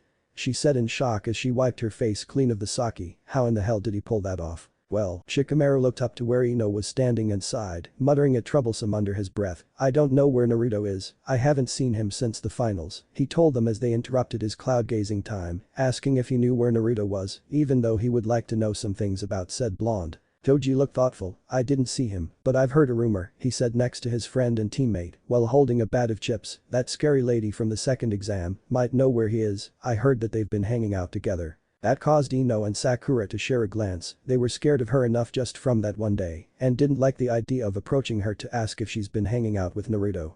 No telling what she might do to them. Tsunade just sat there and listened to the story. At first it seemed too unrealistic, something you'd see in a movie or read in a book, but Jiraiya swore on Icha that he was truthful and that if he was lying, he'd give up writing. Now if she knew anything about the man, then she knew that writing smut was his pride and joy in life, so he wouldn't ideally risk it if she did check his story later with their sensei. Naruto and Sensei fought together against Orochimaru, then against the second and first Hokages. The thought of Orochimaru bringing the shells of her family made her blood boil, but when Jiraiya told her about Naruto being stabbed and nearly dying, made her anger drop. But the guy had somehow found the strength and got back up after pulling the blade out of his lower chest, sneaking up on Orochimaru to stab him before blowing both the snake and him up with an explosive tag. "Damn Naruto-kun, now that's what I call a man," she thought with her heart thumping inside her chest. "Wait."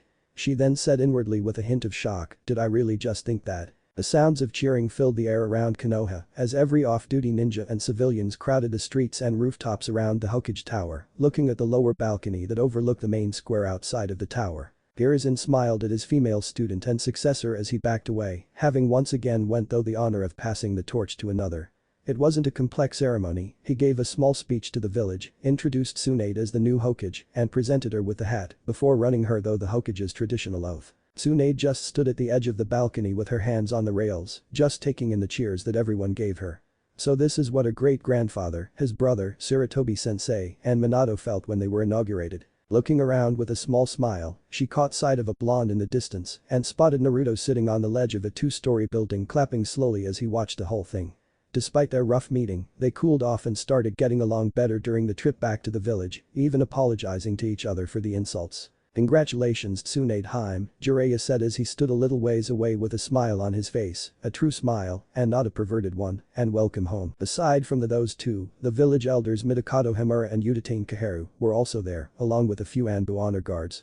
At first she felt a little nervous about taking over at the Hokage, but the news that Hiruzen would be joining his former teammates Himura and Kaheru as village elders made her feel a lot better, seeing as he would be willing to help her if she needed advice. But the ceremony's over, she and the others retreated into the tower, the Anbu went back to their duties, as they were only supposed to join them for the ceremony, and the two old ninjas left after saying their farewells to the new leader of the village. But before anything else was said, Hiruzen tapped her on the arm, "Tsunade-chan, let's go to your office."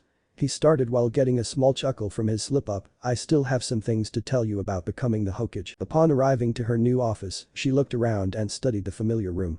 It was quite large and round with her desk sitting in front of 4 large windows, made of thick panes of glass made to resist damage, while a pair of double glass doors were next to them which led out onto a small balcony. The large green couch was placed off to the side next to a few bookcases loaded with law books concerning village rules, laws, and regulations for just about anything in the village, everything from academy classroom rules to the regulation of tobacco, alcohol, and gambling. The dark wood floor was covered by a nice round rug in the center, but the main attention-getter was the 4 large paintings hanging across from the couch that depicted the previous Hokages in their prime. Her observations were interrupted by her past sensei as he activated numerous security seals that would seal up the room so that no one could listen in.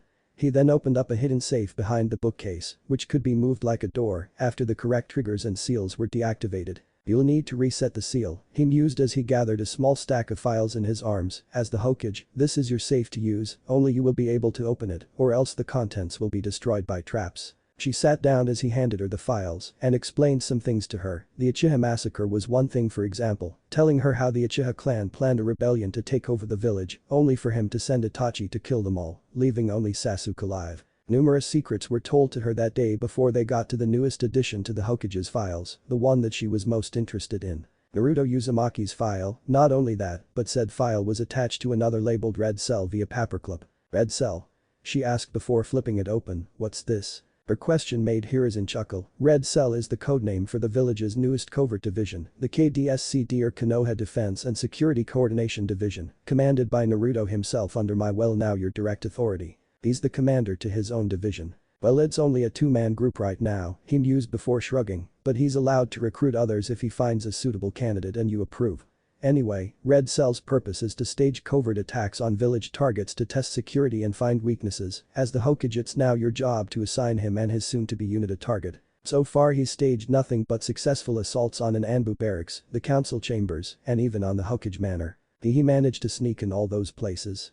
She asked in shock. "The council chambers maybe, but Anbu barracks and the Hokage manor were highly secured. Don't underestimate Naruto. If there's a weakness in security he can find and exploit it." She flipped through the mission reports in the file before going to Naruto's file. She looked at the picture of him and turned to the personal information section. Personal information. Name: Uzumaki Namikaze, Naruto. Age: 13. Registration ID 012607. Rank: Chunin. Recommendation for promotion to Special Jounin. Birthday: October 10. Blood type: B. Ninja employment record. Academy graduation age: 13. Chunin exam age: 13. Team: 7. Removed from team due to unfair treatment and negligence. KDSCD, codename: Red Cell. Jounin Sensei: Hada Kakashi, former sensei. Jiraiya, temporary. Teammates: Haruno Sakura, former teammate. Uchiha Sasuke, former teammate. Yakushi Kabuto, Red Cell, medic. Missions completed. D rank, 15. C rank, 1. B rank, 3. A rank, 2. S rank, 0. Notes: due to an incident during his childhood, Naruto has become cold and untrusting to most of the village, even developed highly trained sneaking, evading, and infiltration skills that rival any Anbu because of the mobs that tried hurting him during his birthday. "Sensei, what is this about his childhood?" she asked while wondering about this incident, which caused the old man to sigh and look away sadly. It happened 8 years ago on his 5th birthday. After the inauguration ended and everyone went back to their lives, Sakura met with Ino back at the blonde's family flower shop to continue their investigation on the missing blonde known as Naruto. "I heard that he went with Uraya-sama to bring Tsunade-sama back to be the Hokage," Sakura said as she had asked around the day before to some ninja at the front gate who were on guard duty, which made Ino nod as she sat behind the counter by the register and leaned on the countertop. "That explains why we couldn't find him, but wasn't he supposed to be resting? I thought that he was on leave due to his injuries." "Me too, but no one knows where he lives anymore. He moved out of his old apartment after some kind of testing accident." Ino shook her head. "We could always ask that Anko lady," she told the pinklet only to shake her head. "Never mind, I'd rather keep looking for a while longer before asking her. That woman was scary and possibly insane." They had seen her chasing a Chunin around with a kunai screaming about perverts and skinning the Chunin privates to make soup before force feeding it to said man as she sat him on rusty hot nails sprinkled with a layer of salt. Lucky for him, Tsunade was kind enough to give him an extended break due to him going to find her, well he was technically supposed to be healing. It wasn't much, but 2 extra days of being paid a fixed check for each day was nice, especially with Anko working from 10 in the morning to about 5 in the afternoon at the interrogation division. Said woman was excited to have him back, she even went out of her way to clean his apartment for him or better yet, make room for her to move some of her own stuff in, namely her sleeping things, clothing, a recliner, and a bunch of dango to be stored in his freezer. So he spent those 2 days enjoying himself every now and then, while training in a remote training ground with the use of shadow clones. The clones mainly worked on mastering his other jutsu, hoping to improve to the point where he could use one-handed seals or skip some altogether like the old man could do while making it, so that he didn't waste too much chakra with each use. So while they worked on them, he made another few to work on the Rasengan while he messed around with Erase in K's. Erase in K's was an idea he had while practicing with the Rasengan. You see, when a complete self-sustaining Rasengan hit, the spiraling ball of pure chakra would grind into whatever it hit, but when he hit a tree with an incomplete one, he saw that it didn't leave a perfectly ball-like dent in the tree, but a shallow groove burned in the shape of a spiral. That was the inspiration for a new attack. Racing K's was exactly what the name meant, spiraling wind. Using his natural affinity to wind chakra, he converted the chakra in an incomplete Rasengan to elemental chakra, making it so that when used, instead of leaving a chakra burn in the shape of a spiral, the attack would leave a deep, if not fatal wound in the target, shaped like a spiral. In theory, the Rasengan could also be converted into an elemental attack, maybe even a ranged one, but he wasn't stupid enough to believe that he could do so now, he'd need training and practice. Deciding to take a break from chakra training and to let the clones handle that, he switched to a taijutsu workout of striking a tree over and over, without any padding or protection for his skin. It was a brutal practice that many didn't use because of the potential risk of broken bones, which could risk a ninja's ability to correctly form hand seals if it didn't heal correctly. But repeatedly hitting the rough bark would condition his body to the pain of fighting. Punches, back fists, elbow strikes, knee strikes, and kicks until his body began to ache and bruise, even bleed in some places, as the rough bark peeled away skin.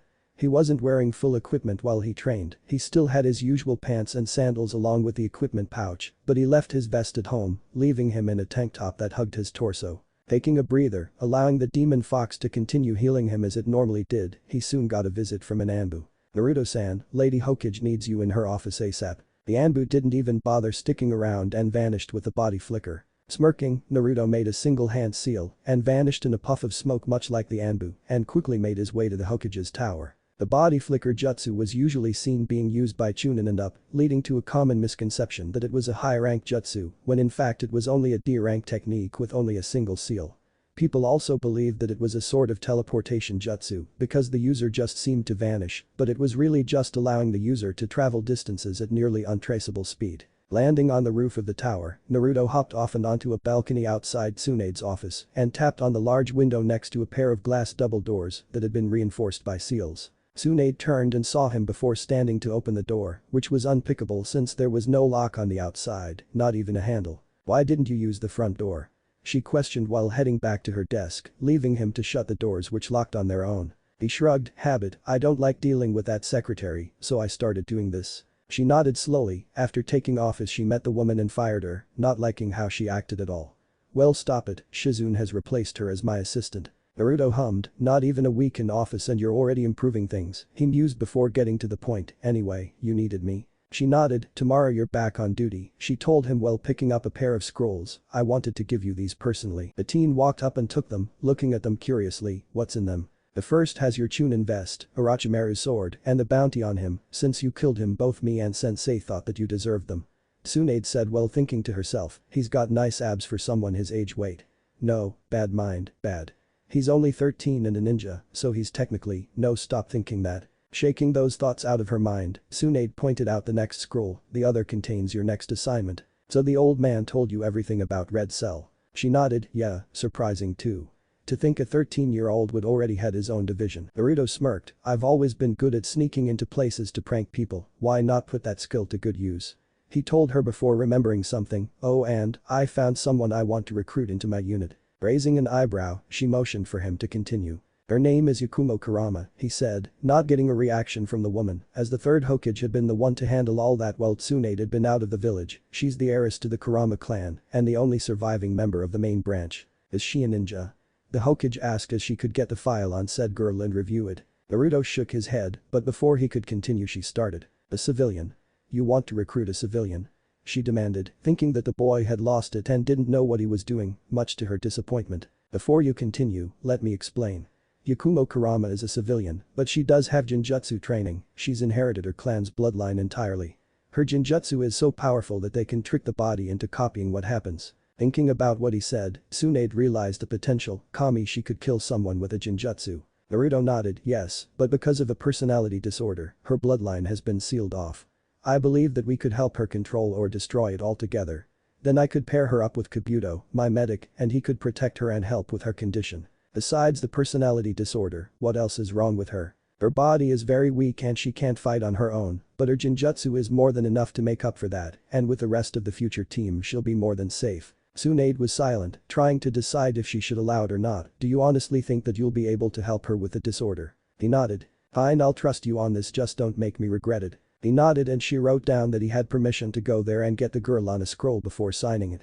He accepted the scroll and turned to leave. "You won't botch-an," the teen said just before closing the door, only for a pen to stick halfway through the wood near his head. Shizune, who saw the whole thing, looked at Naruto in surprise. "What did you do to make her mad?" He chuckled, "Nothing really, I guess some people just can't handle the truth." Early the next morning, Naruto left to his office, leaving Anko sleeping peacefully in what was now their bed, despite her having brought her own which was still folded up.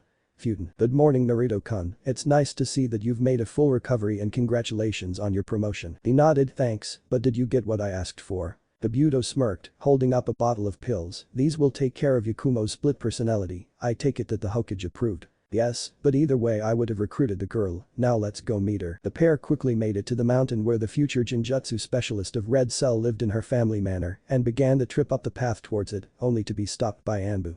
But with the scroll from the Hokage, they quickly let them pass, and they soon made it to the mountainside manor. The mansion was a bit strange to say the least, and was made up of 3 wings. The center wing was 3 stories tall with the entire roof made into a deck with vibrant green houseplants growing on top. The right and left wings were exactly alike, reaching 5 stories high with vines growing up the walls around the manor. But before they could even reach the front door, a young girl opened it and stepped out to meet them. She was very pale, not Orochimaru pale but close enough. Her hair was light brown with her bangs held to one side by a small yellow bow.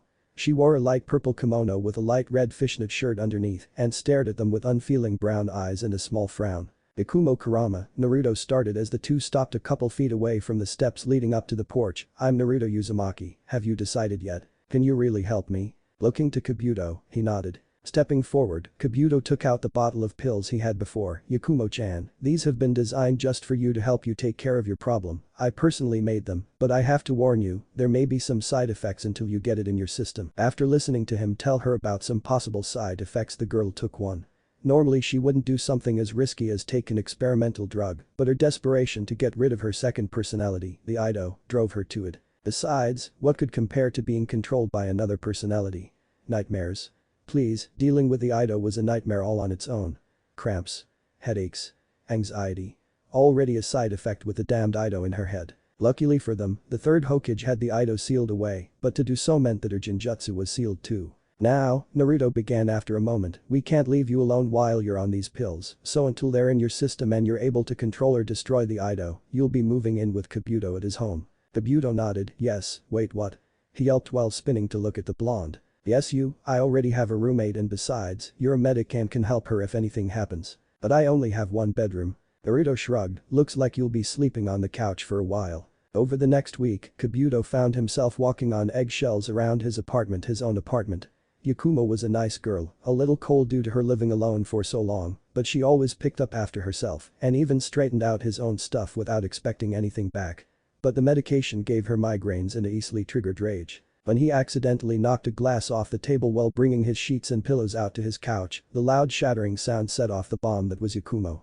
She had grabbed her head in pain, glared angrily, then slung anything she could at him before storming off, leaving him hiding behind his couch with a pillow over his head. Lucky for him, her tantrum caused her weakened body to give out and she soon passed out on his futon, not even bothering to crawl under the pillows. But now the medication was in her system and Yakumo didn't suffer the headaches at all. But before Yakumo could officially become Red Cell's Genjutsu specialist, Tsunade had her apprentice Shizune personally give the girl the necessary checkups, shots, and physical needed before joining.